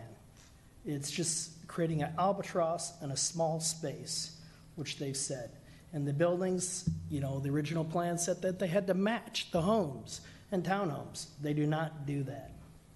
We have been, trying to work with the developers since the January meeting. As we said, we've made many requests. All those have gone unheard. Well, they've been working with the city planning department for a year and a half. Why were we never discussed? Why was never anything brought to us? Everything had already been decided by the time the meeting was held. So we don't think that is fair. We basically have 3 requests that have been ignored. One is that we request the building height to be reduced from 3 stories to 2 stories up front. The buildings in the back can continue to be 3 stories. We have no issue with that. They're not by the townhomes. They're not by the homes. The height, 27, they're more than doubling the height, 27 to 55. I've got a picture that I'll show you. I'm glad that they showed their picture. I don't think you noticed it because you're just taking, oh, look, this looks like a nice development. But it towers over. These people are going to be looking into our backyards. They're going to be looking into our windows. You can't even see the townhomes or the homes once this building's there. 3 stories is dramatically higher than anything around the area. We request that they reduce the number of condominiums. That's our second request. They've gone 3.5 times the original 24 plan. The original plan was based upon 24 units plus the commercial. Well, the commercial are going to be there during the day when the homeowners aren't there. If you're increasing it to 85 units, that's going to create a huge traffic and safety issue when everyone else is coming home at the same time, which we've discussed. So I won't go into a lot of detail about it, but it's big impact. And a simple solution is reducing the height of the first 2 buildings. That eliminates the larger number of units and, helps on multiple aspects. The third thing, as I said, is the architecture. It doesn't match. The thing was supposed to match our community. This is a tall rectangular brick glass steel building. If you look at the sheriff's department down the way, nice square rectangular building, tiny windows. The only change is they made a little bit bigger windows and they put some porches. So it does not look very nice. I'd like to share with you a quick picture. It kind of highlights, I'll pass from each end. One is the townhomes and one is the other homes that are there. It just goes to show the impact. Has anyone driven by this area to look at it? I did today. Okay. Very nice townhomes. I live on Abington Court, all brick homes. Very nice things. They're not just a square box building. They look very nice. So, if you look at this. I apologize for the brush pickup in your neighborhood. That's why I was out there riding through your neighborhood. We have not picked up out there in what appears to be a couple months. I'm sorry, I interrupted you. No, but I'm glad you drove through because these pictures will emphasize this is a huge building in relation to everything that's there. It does not fit our neighborhood. I think if this was going into your backyard, you would say no. That's what I'm asking you to think about. We've got 150 homes in Western Park. We've got 64 townhomes. Why should we be sacrificed that a developer can throw 85 units up that are eventually going to be apartments? They're not going to sell for more than the houses or townhomes in this neighborhood. I know they'd like to think that, but they're not going to. They don't even have an amenity building, so there's no reason to talk about that now. That's in the second phase. Most developments, if you look at apartments, resorts, anything, one of the first things they build is that sales office, which has the amenities. They're not doing that. They're going to do that later if they sell the units. You know, it may never come to that. Buildings C and D, which are the back, those may just go to, let's change it again in the PUD, let's make them apartments. Mr. Smotherman said, we need to stop building big apartments. Mr. Barstow, I'm going to give you a few 30 seconds to wrap up, please. Okay. Just want to say that they've said a lot of changes have come about since 2006 when they originally started. All the homes weren't built in 2006. My home was built in 2012. I'm 250 feet from this development. You know, so there's been a lot of changes, but they don't support the dramatic changes that they're trying to do. You know, so I ask that you please consider us and Weston Village and that you decline this. Thank you very much. Thank you, Mr. Barstow. Where did this come from? Mayor McFarland and Council, I am Laura Phillips. I live at 2818 Abington Court, which is a part of Weston Park. My husband and I are one of the 1,000 of transplants that have come into Murfreesboro, and we enjoy this area. But I would have never thought 6 years ago that I would be standing here in front of the council trying to defend my property and the documents that I was given for the proposed development of Weston Village. You have heard that we residents are upset with the traffic issues with this new development, and I'm not going to belabor that. And then we're going from 24 to 85 condos, and the disharmony of the new structures to the existing townhomes. In this packet of information that I got when we purchased our property 6 years ago, the phase 2 of Weston Village says that the building architect will be of the same style of the flats and townhomes with brick and stone facades. Then there's another caveat that says there will be harmonious traditional structure which will be employed. Well, now 6 years later, there's nothing in the original documents that we got that is looking like it right now. My contention is that where is the resource? Where do the property owners that are currently living in Weston Village, where do we have some type of protection against our properties? I appreciate what Mr. Wade said earlier, that when the new developments come before the Planning Council, serious consideration is given. They go all over all this and how it looks like. But if you come along 6 years later and wants to change it all, why do we go through this exercise and give this to the existing property owners? That's my issue with all this. I want us to have someone that will stand up and protect the current property owners. I ask you, the city council, to give serious consideration to disallowing this rezoning proposal, or at least tabling it until some equitable agreement between all parties can be resolved. Thank you. Thank you, Ms. Phillips.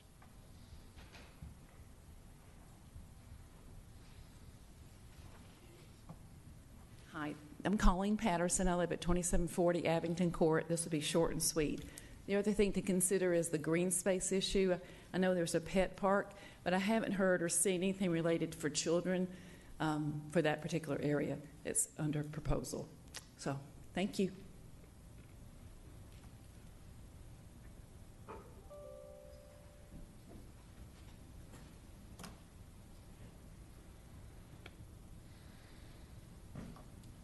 Good evening. My name is Dallas Drill. I'm at 2915 Morning Mist Court, also in Weston Park. I'm not going to belabor some of the other points that have already been made. My main point is that we have not received any compromise from the new development. We have made many requests and have been brushed aside. Not only are they deviating from the original proposed plan, they're not hearing us. They're not listening to us. We're asking for simple compromises, and we haven't gotten any of that. That's all I have to say. Thank you very much.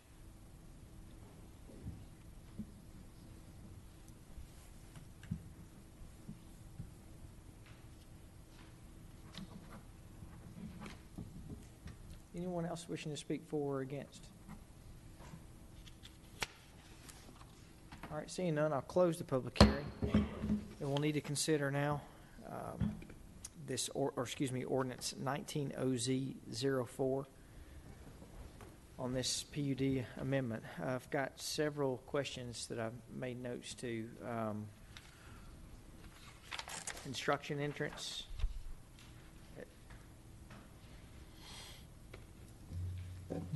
Mayor McFarland, let me grab my notes here real quick.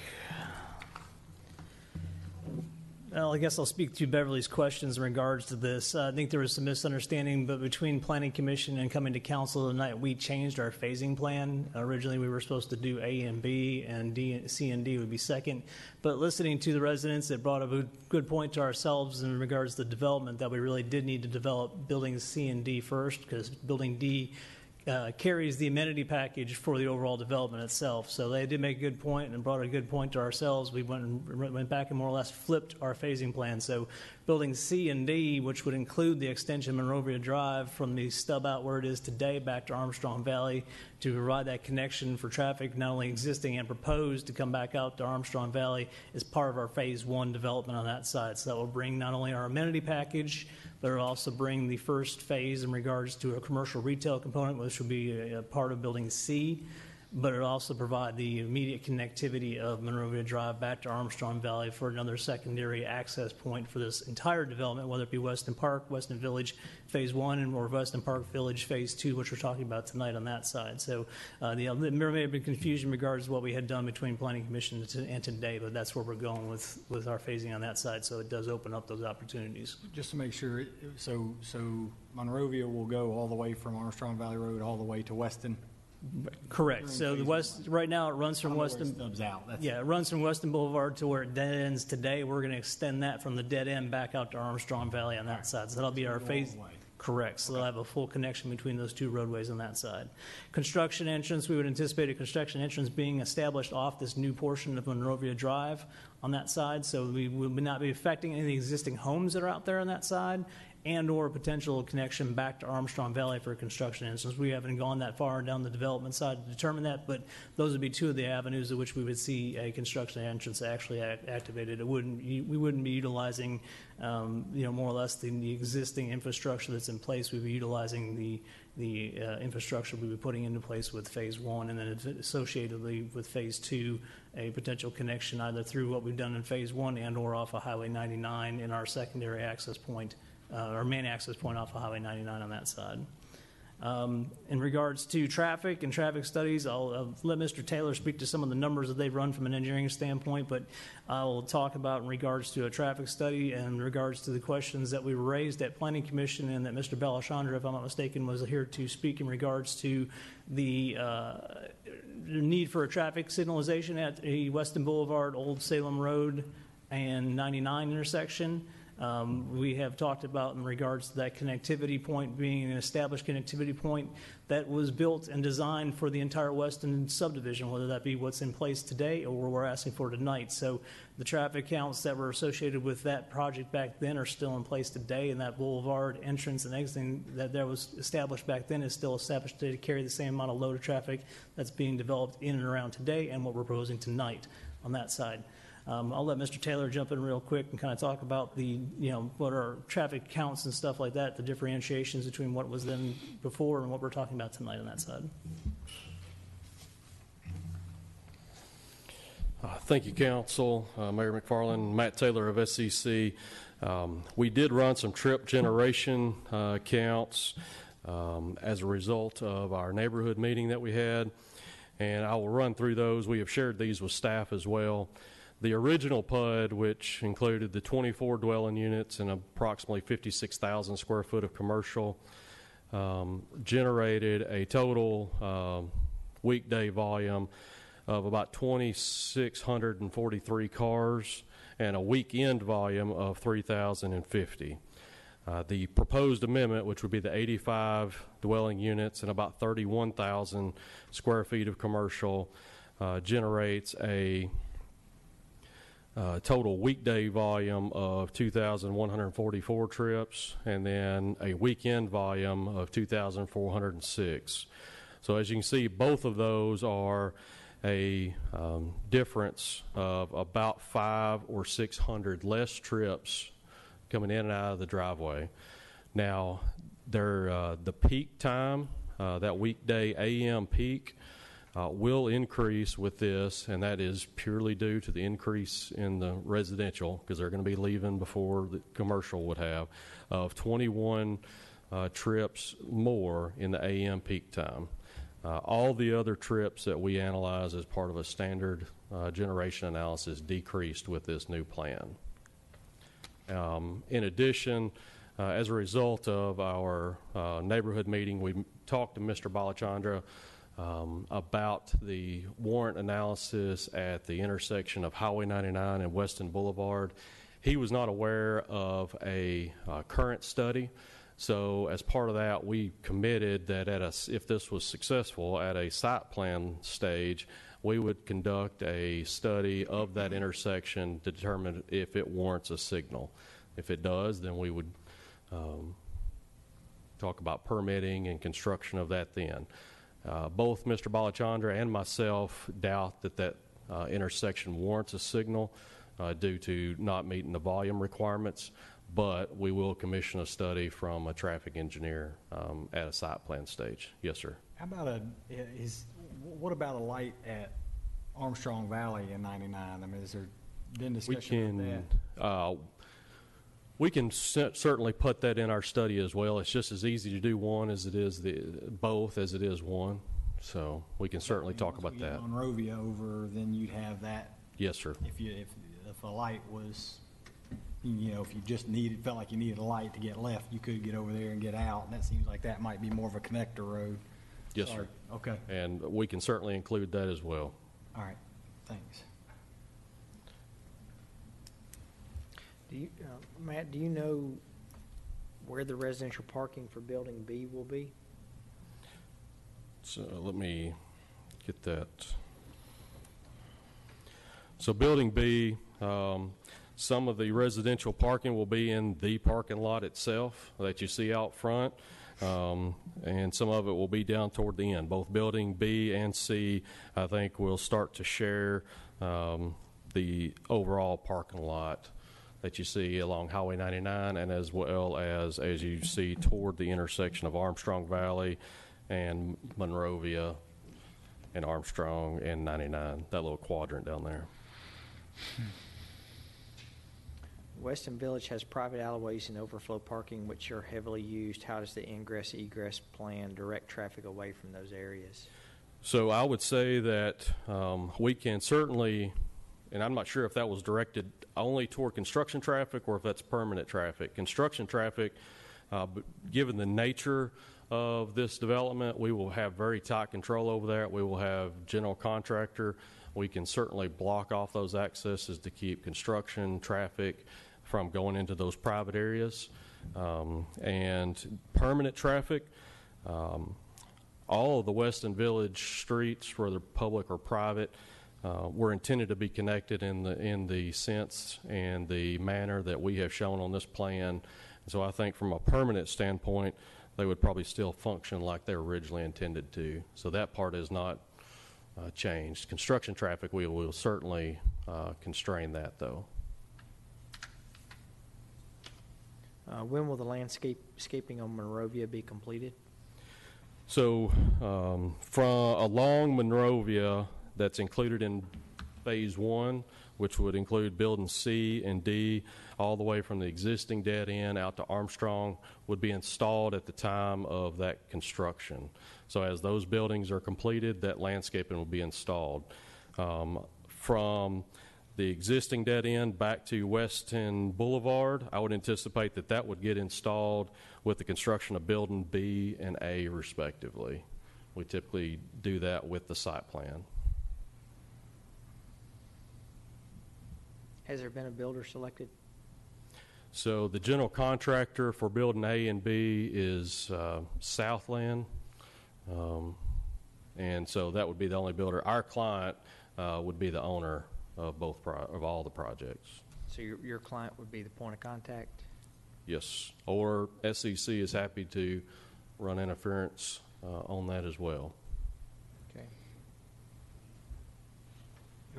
I got a technical question. I'm not sure if it can be, but I'm doing the best I can to look through here and figure it out. I think there was a comment made about the height of the building, and I think that the person said it was 57 feet high versus a height on Monrovia of maybe 27 feet high, if I think is what I heard. But what I'm seeing looks like more like 46 feet.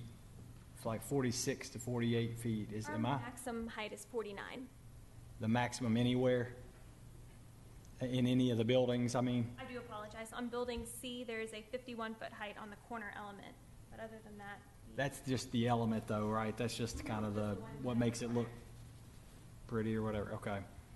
And so what would be a typical, if I'm looking at these pictures on here of the houses or townhomes that are facing Monrovia, and I apologize, I just kind of ask a general question here. I know you're not going to know this, but what would be the general, I can't pull it up on here, but the general height of those pictures of the townhomes that are looking at that?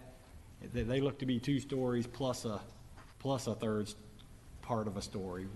So I would say to the eave, you're probably in that 20 to 22 range. I think that most of those had a 10 or 11 foot floor to floor on the bottom floor, and then some of them I would say are at least 9 foot on the upper floor, and then you've got the sloped roof. So I'm not sure if the 27 they referenced was off of our site plan, which would have been to the midpoint of the roof, or if that's all the way to the peak. I'm not sure. I would have to think, I can't, because I mean, there are, I don't know if they're real windows or not, but I mean, there are, dormers with windows up there in the roof part. Yes, sir. It looks like it'd be more than 7 feet to get from the gutter to the peak. Right. So I guess what I'm trying to figure out here is it instead of being 27 to 57, I think might be closer to more like 30 to 50 is the difference. Is that? I would say going to the peak of that roof, you're probably in the 30 range, plus or minus. We're going to the peak of the new building. Yes, that's I'm going to the peak of the new buildings too, though, right? I mean, yes, sir, that's right. The very highest is 50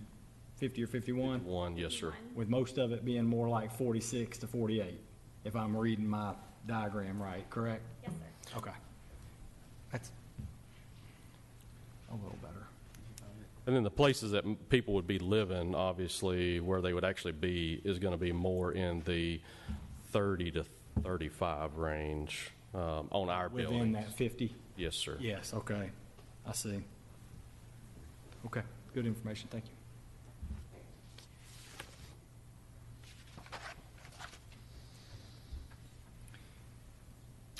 I have a question. From the original, I know Vice Chair Kathy Jones asked a question from the architectural standpoint. There were some concerns about that. How has the plan changed from when it was in planning to changes you all have made today? Because I know we've talked about that a little bit. I'll let Ms. Candace respond to that. I will say that she spent several weeks after that corresponding with planning staff, specifically, I believe, Ms. Marina Rush, who unfortunately is out due to some surgery right now. And I believe that Ms. Rush, before she left, reviewed the plan and said that she felt like we had made a good effort to try to not match the existing architecture, but take some characteristics so that these are commercial buildings and they're separate, but they would blend better. But I'll let Ms. Candace talk about the specific revisions there. Since the neighborhood meeting, we've had the pleasure of tweaking our designs a bit, which only makes us stronger. We've had a reduction in the masonry height, bringing down the visual scale so that the heavy elements are not towering above the residence. More of the board and batten and fiber cement siding elements have been added at the higher levels on the back of building A and B, responding to the closer townhomes. We've also updated some of our colors to draw on inspiration from the neighborhood, some more of their mustard yellows, kind of sage greens. We've also increased the amount of trim and bracketing around the windows, as well as on the corner elements, kind of doing them in contrasting colors so it pops and lends to that more craftsman-like detail. We've added the dog park as they've requested, which is not necessarily an architectural element, but site-related. We've also added bike racks as well. If you have any specific questions regarding each of the buildings, I can flip through those as well. Thank you. Back to the 3Ds. Mr. Taylor, what's the distance between the building and the homes? Between the townhouses and the buildings, so that's going to vary depending on which building. But for instance, between building A and the townhouses across the street, those townhouses vary of a setback of about 7 to 10 feet off the right-of-way. I believe that is a 40-foot right-of-way. You've got about 10 foot of landscaping and then a block of about 50 feet of parking. And so you're in the neighborhood of about 100 feet between building A and those townhouses, if I did my math correctly. Between building B and there's really one townhouse that's across from building B that's kind of turned sideways from that. And I would say that is in the neighborhood of about 80 feet. And then from the next closest would be building D and the home and the couple of existing townhouses that are turned to the side, and that is approximately 34 feet between building D and that existing.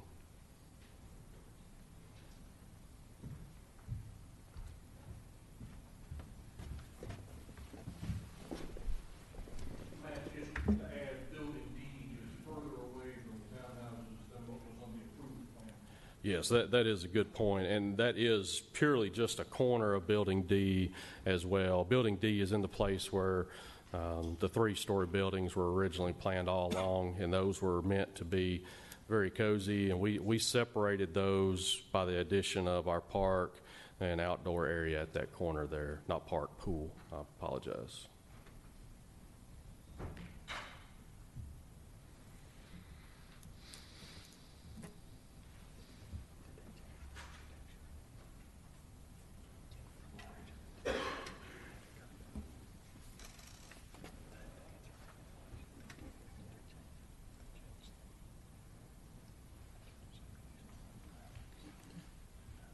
Any other questions?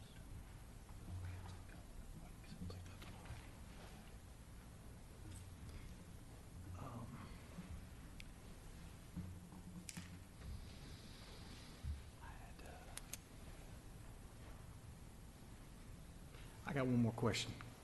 Sorry. There's some discussion about condos versus apartments. I think, this is something that we're going to have to address not only for this particular development, but going forward. I don't have any interest in calling 85 units condos that are going to turn around and be apartments. That's happened before. Mm-hmm. And to my knowledge, I don't think I've approved anything that developer has brought towards us since then. And I would kind of just say that's the way I feel about it. Yes, sir. And what's in place to make that not be the case, or could it be the case? Tell me the likelihood of that with what we got going here. So inside the zoning book, if I'm not mistaken, we've made a commitment that will be written into the covenants of the project that will restrict the maximum number of non-owner occupied units. And so we like to have some amount of flexibility in there, and that's not really from a developer perspective. That is the ability to protect that future homeowner so that... So if they need to move out and... That's right. Say out for a little while before they build or something? Yeah, say my mama was living there and she got sick and I needed to move her. Yeah. I wouldn't move her into a home, I'd move her into my house. And That's on the record. Smart. And so, She's watching. you know, I might want to rent that for a little while, thinking that she's gonna come back. Have a little bit of flexibility for that. Yes, but sir. There's going to be something written in there that says it's not going to be 85 apartments. That's right. That is exactly right. That's good. I'll just I'll take that. All will be built as condos and deeded separately as condos, and all will be offered for sale to buyers. So it's not a matter that they're going to come in there and build them, and at least they will all be offered for sale to buyers. Yeah, but I guess the Yes, point and is we will have that language, and I think that has been successfully implemented in other locations. I think that, if I'm not mistaken, a section of Forest Oaks Townhouses has something similar to that in town. That's the only one off the top of in Murfreesboro that I'm aware of. You know, I am very brutally aware of the other project that you're talking about. My clients, as well as myself, doesn't want to represent something we don't intend to do. We both intend to be back before you many times in the future. So, Councilman Lynn Lance, one of the things we talked about in planning that I brought up was there are restrictions on if you're going to get conventional financing for condos. There are only so many units that can be rental in those complexes in order to get secondary market financing. So I think if the restrictions are written to allow FHA, financing for those units, that will protect itself, because people that want to purchase and get financing, if you don't set that structure up initially, you're going to harm the ability to get permanent financing on it. So that was a comment that we talked about in planning. Okay, thanks.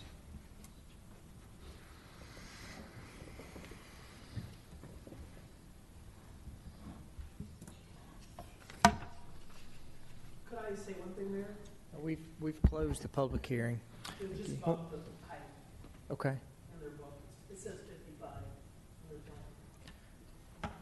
The- Page 50, I think it is. The- That would be the maximum allowable, and not what we're currently showing or designing for. And to speak to what Candace is speaking about, well, on the microphone side of things, that's a maximum height, and that regard goes back to, again, the elements or treatment elements, corner elements, those kinds of things would be in that range. What they've designed to date is more or less in that 46, 48 foot tall, where more or less the top of the parapet would be on that side. So that allows for secondary architectural element structures, type of like that stuff, to go up to make more architectural character versus just being a straight parapet across the roof line on that side. So that extra amount of height that's stacked in there for a maximum height allows for those architectural character treatments to be added onto the facade of the building itself on that side. One of the other questions Ms. Patterson raised was about children's amenities. Is there any consideration for those? From an amenity standpoint, we've got a couple pocket parks out there, so we're anticipating some open green spaces out there for for the parents to take their kids out there, let them run around on that side.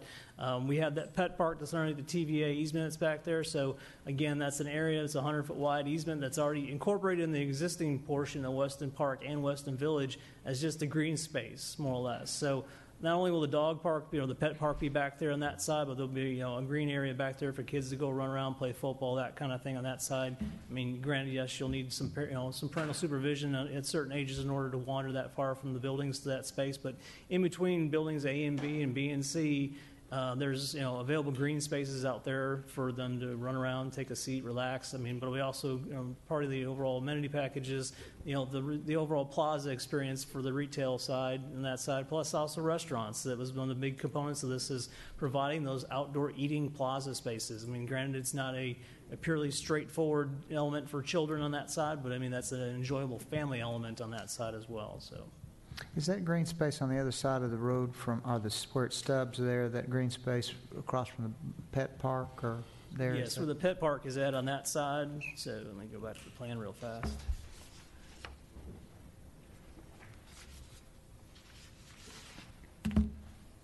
So if I can have the plan back up the monitor so they can see. So what we're talking about in regards to the pet park, you can see we put it down here at the TVA easement, and that's, of course, a place where we can't build structures, so it's an ideal location for a pet park back there. We've got a couple areas that, more or less this area over here we're anticipating for some detention facilities on that side, but more or less you have the pet park, some green space here.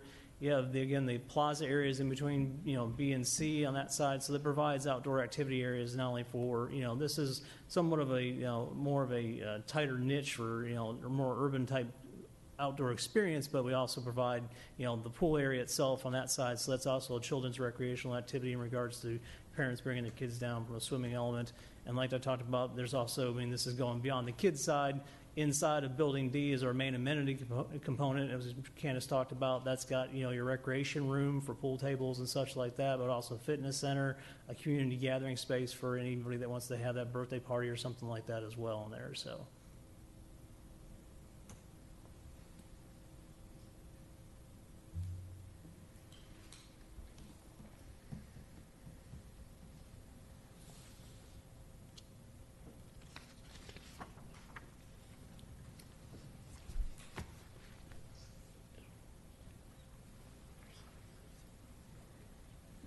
All right, any other questions?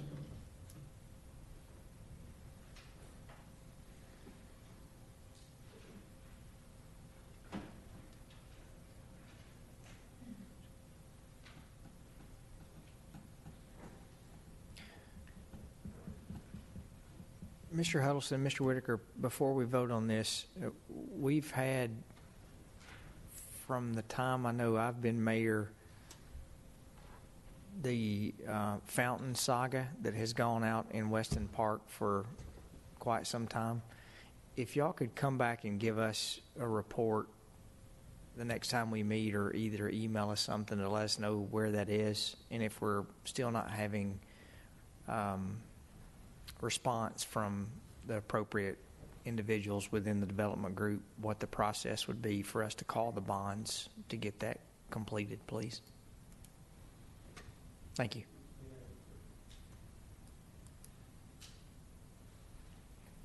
And before we vote, and this has nothing to do with the project, and I'm not making light of the project by any means, so don't take it that way, but the brush pickup, if you do lawn work this weekend, will be Monday and Tuesday of next week. So if you've got any brush in your neighborhood or anything, yard work that needs to be done, and you want to get it out of your neighborhood, Monday and Tuesday, they'll be out in your area picking up, so.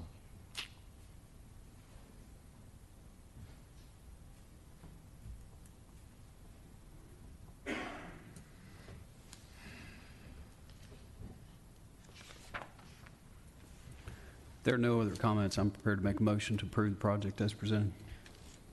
We have a motion? I'll second it. Motion is second. Ms. Tucker, please call the roll. Vice Mayor Scales Harris. Aye. Mr. LaLance. Aye. Mr. Martin. Aye. Mr. Shacklet. Aye. Mr. Smotherman. Aye. Mr. Wade. Aye. Mayor McFarland. Aye. All right, we'll move on motion, the funding right-of-way and easement purchases for Bradyville Pike widening project. Mr. Kerr. Good evening, Mayor and members of the council. Have before you a request to fund the right-of-way and easement purchases for the Bradyville Pike project from Broad Street to Rutherford Boulevard, and to authorize condemnation in the event the appraised values are not timely accepted. On November 29, 2018, the City Council approved contracts with Gregory Peck and Associates and B.G. Jones and Company to perform appraisals and review appraisals, and with Volkert, Inc. for property negotiation and acquisition management services. Once we have received appropriate appraisals for the property to be acquired, we propose to proceed with offer letters to the owners for the appraised value plus any damages determined by the appraisers. A copy of the appraisal will be included with the offer letter. The property owner will be asked for a response within a month. If the owner cannot substantiate that the appraisal is factually wrong, such as errors in area taken, then a revised value based on the appraised value per square foot would be determined. If the offer is not acceptable to the property owner, the matter will be forwarded to the Attorney General's office to file condemnation with the appraised value of the property taken being deposited into court. This is a state route as well. For the physical impact of this project, all project costs will be funded with 80% federal dollars and 20% local dollars, up to the city's maximum liability. The federal and state funds will be provided for the remaining funding. City funding is currently programmed in the CIP, and Mr. Ives and I will be happy to answer any questions you may have.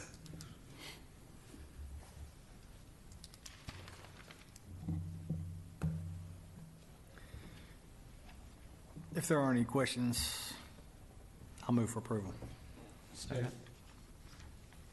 Motion is second. Ms. Tucker. Vice Mayor Skels Harris. Aye. Mr. LaLance. Aye. Mr. Martin. Aye. Mr. Shacklet. Aye. Mr. Smotherman. Aye. Mr. Wade. Aye. Mayor McFarland. Aye. Thank you. Now consider approval to purchase CityWorks PLL from True North to support the city's land management system solution, information technology. Mr. Lilly. Good evening, Mayor McFarland, Vice Mayor Skels Harris, and members of City Council.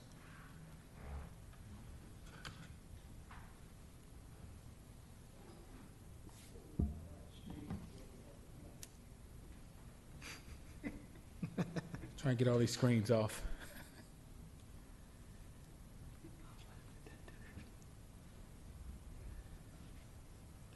I come before you tonight to propose and recommend a solution that will streamline and improve the way the city manages, permits, licenses, and land management. Introducing CityWorks.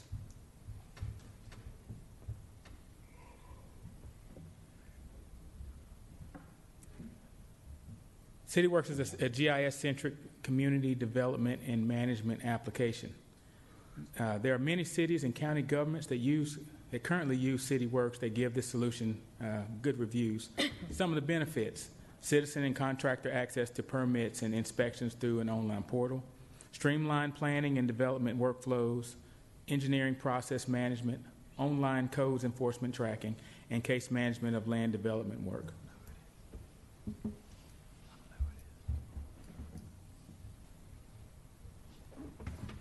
Last year, Rutherford County government put out an RFP for a land management solution. Their solution was CityWorks PLL. City staff and officials attended RFP sessions and made a few site visits as well. One of our site visits was to Metro Nashville. As you can see, some of our staff was very attentive in asking a lot of questions and making sure that we're very thorough in our selection process.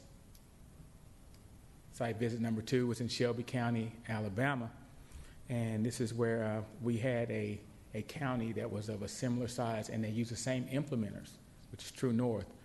And True North was also maintained their software, and they were giving us real life experiences, and we were able to ask a lot of questions and get a lot of questions answered there as well.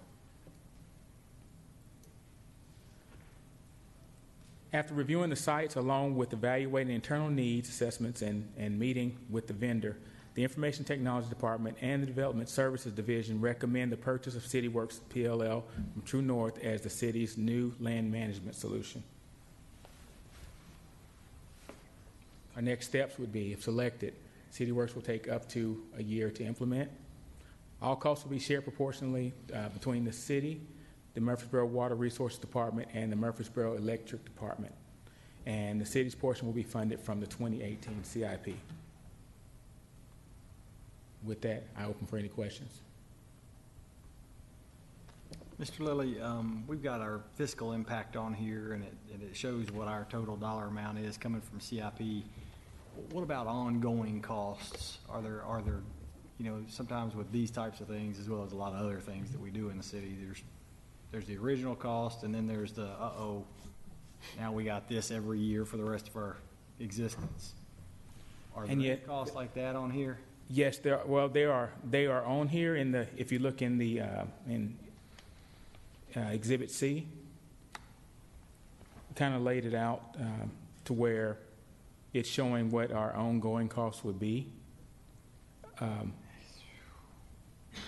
total recurring costs for the next 3 years. First year is $21,940. The rest, and then the next few years is like $146,000. Those will also be proportionally divided between the 3 entities. So, I'm not sure. I'm sorry, man. I got the summary page, and now I got a 32-page contract. It's page 17 of 32. 17 of 30. Oh. Okay. For future reference, for any department head listening, if you just put that as part of the summary, that'd be a lot easier for us to know what we're getting ourselves into. Not only the upfront cost, but the ongoing cost be right there where we can just see it instead of having to get to page 17 or 32. Point taken. All right, just That's for everybody. That's not you. It's all over the place. All right, 17. Ms. Shirley, this is what we've been working on for years on trying to get everything integrated together. Will this effectively allow all of our customer service departments, electric, water, sewer, planning, we now will be able to effectively talk to one another for planning purposes? That's correct. All right, I'll move for approval. Second. Motion is second. Ms. Tucker? Vice Mayor Scales Harris. Aye. Mr. LaLance. Aye. Mr. Martin. Aye. Mr. Shacklet. Aye. Mr. Smotherman. Aye. Mr. Wade. Mayor McFarland. Aye. We'll now move to Microsoft Enterprise enrollment for subscription renewal of Enterprise Online Services, including Office 365 and email archiving. City has used Office 365 as our email office application in SharePoint since 2013. The Information Technology Department recommends approval to renew the enterprise agreement under the State of Tennessee's statewide contract with Dell. The annual cost to continue this subscription of Office 365 hosted services is $261,126.36. This year's expense was approved in the fiscal year 2019 budget. I hope for any questions.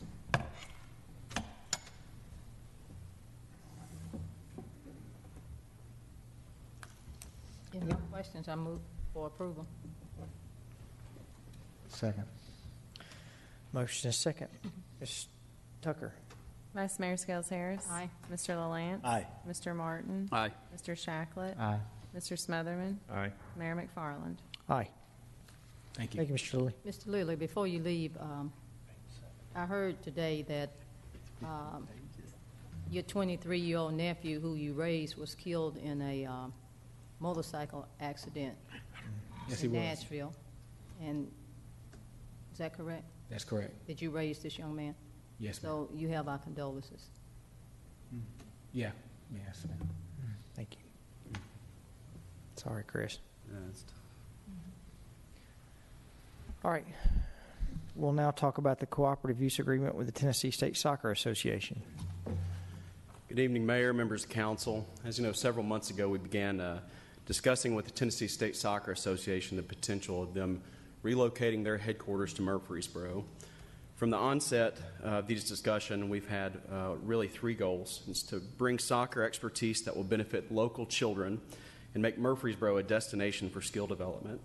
Also, significantly increase regional and national tournaments that will result in an additional 20,000 hotel room nights.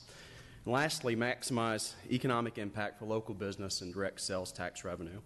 Before you is a cooperative use agreement with TSSA that we believe accomplish those goals. Highlights of this agreement include the city will enhance Richard Siegel Soccer Complex by implementing the following improvements: lighting of the 6 Jordan Farm fields, installation of 9 artificial turf fields, championship field grandstand addition and field renovation, indoor practice facility addition, and an office space addition. The TSSA and the city will partner to recruit regional and national tournaments and events to Murfreesboro with a goal of 20,000 hotel room nights associated with such events. The city will maintain control of operations and scheduling of the facility. The city will retain all revenues associated with rental and usage of the facility. The TSSA will receive a 15% discount off of established rental fees, and they will be given priority usage of the facility. TSSA will move their headquarters to the facility and enter into a lease agreement for usage of the office space at the facility. To give you an idea of the impact that we believe this will have, we currently lose about $142,000 a year annually to operate the Richard Siegel Soccer Complex. Our projections show that with this partnership, we will make a profit of $115,000, and that includes expenses and the debt service for the additions and enhancements. It's our recommendation that we enter this agreement presented before you, and I would be glad to answer any questions that you may have.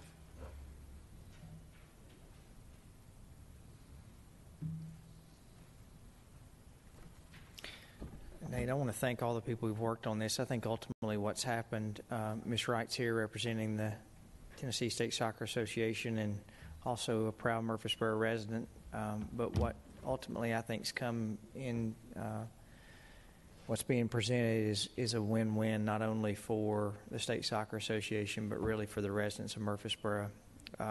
For many years, we have had a great facility, but that really is limited on what it can be used for from the months of February through June and September through.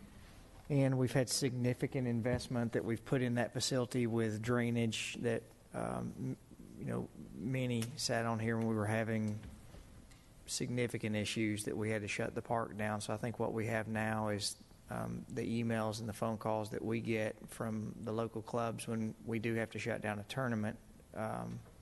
Hopefully those don't happen. So I think getting the Jordan Fields lit, having a facility that's going to be like this will truly make Murfreesboro a destination for soccer, not only I think in the mid-state, but it's going to make it in the region, in the country, for our access to be able to make this a win-win for residents, for the soccer associations, but also our local businesses who are going to benefit from the sales tax revenue that this brings in to those people who are here for the different tournaments. I can say, since we started these discussions, I fielded about 5 calls with organizations that want to move their national event here and want to go ahead and get that on the books. So I think that there's a demand for it, and I think the facility that we're going to have is going to be able to meet that demand. And Mayor, if I could, I want to thank Mr. Williams for putting a lot of time, hours, nights and weekends, working with his staff and working with TSSA's staff to get the agreement to a point where it is a win-win for all entities. So I want to recognize him for that. Amen. Do we have some idea as to when all these improvements will, the completion date on? Well, this is the first step. Our plan right now, hopefully, is if we can get things in motion to start construction in August. Now we'll have to really start working with some of our vendors and going through some of our purchasing processes, but I think in the fall, I think we'll be executing our strategy for enhancement. The first step in the project will be the lighting of the Jordan Farm Fields to be able to increase the capacity of the existing facility to hopefully be able to sustain some of the activities already happening while we're under construction. There's a balancing on that schedule as well. We do have tournaments that are scheduled that we want to make sure those are accommodated, and if we go into construction, we'll be taking fields out of service. Although we want to build them, construct them in a cost-effective manner. So, Mr. Williams still has some hours to put in to find that balance, which I'm sure he'll do. I appreciate the State Soccer Association's effort to work through all this. I know crossing every T and dotting every I by the time you get to the point of an agreement, but to get to an agreement that has that kind of length of term, we're going to, I think, all benefit from it. I could just say as well, Councilman, over the past months, being able to work with TSSA has really reinforced what the potential is with this partnership. They've been delightful to work with, and I look forward to what's to come. If there are no other comments or questions, I've moved for approval. Second. Motion and a second. Ms. Tucker, if you'll call the roll. Vice Mayor Scales Harris. Aye. Mr. LaLance. Aye. Mr. Martin. Aye. Mr. Shacklet. Aye. Mr. Smotherman. Aye. Mr. Wade. Mayor McFarland. Aye. Congratulations, Nate. All right, we'll move to Salem Elementary classroom and office furnishings.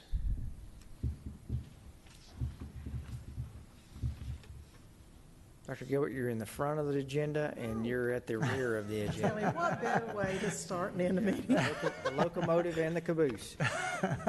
And Wait a minute. I do want to acknowledge board member Amanda Moore, who's been here throughout the night, too. I didn't realize she was here earlier, so I appreciate her being here.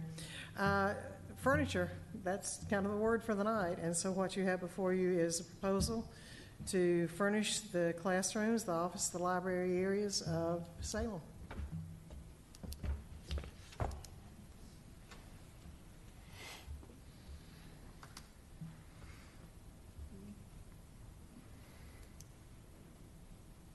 It's an exciting project. Happened to be out there today and drove by.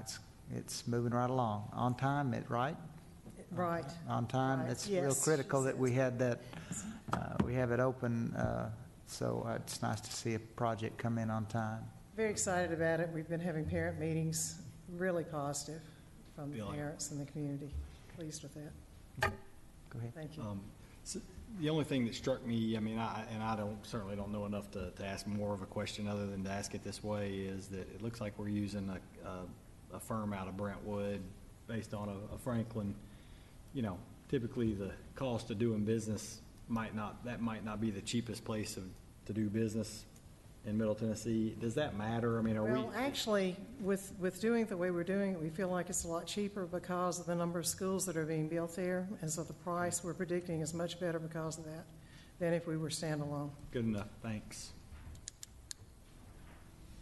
No more questions. I move for approval. Motion and a second. Ms. Tucker. Vice Mayor Skels Harris. Aye. Mr. LaLance. Aye. Mr. Martin. Aye. Mr. Shacklet. Aye. Mr. Smotherman. Aye. Mr. Wade. Mayor McFarland. Aye. Thank you very much. Thank you. Thank you for being here, Ms. Moore. All right, we have several different beer permits. Yes, sir. We have two new locations. One is a theater located at 2626 Cason Square Boulevard. The other is a restaurant at 4213 Franklin Road. We also have an ownership change for a restaurant located at 2805 Old Fort Parkway, Sweet Inn. We recommend approval pending the final building and codes inspections. And then we also have a special event for United Way on May 10th and several special events for Sankofa Achievement Center at various locations and various dates in 2019. Are these all in order? Yes. Can we have a motion, please? So moved. Second. Motion and second. Ms. Tucker, if you'll call the roll. Vice Mayor Skels Harris. Aye. Mr. LaLance. Aye. Mr. Martin. Aye. Mr. Shacklet. Aye. Mr. Wade. Aye. Mayor McFarland. Aye. Any statements? No. Okay. Any other business? All right. Seeing none, we'll stand adjourned. Good work.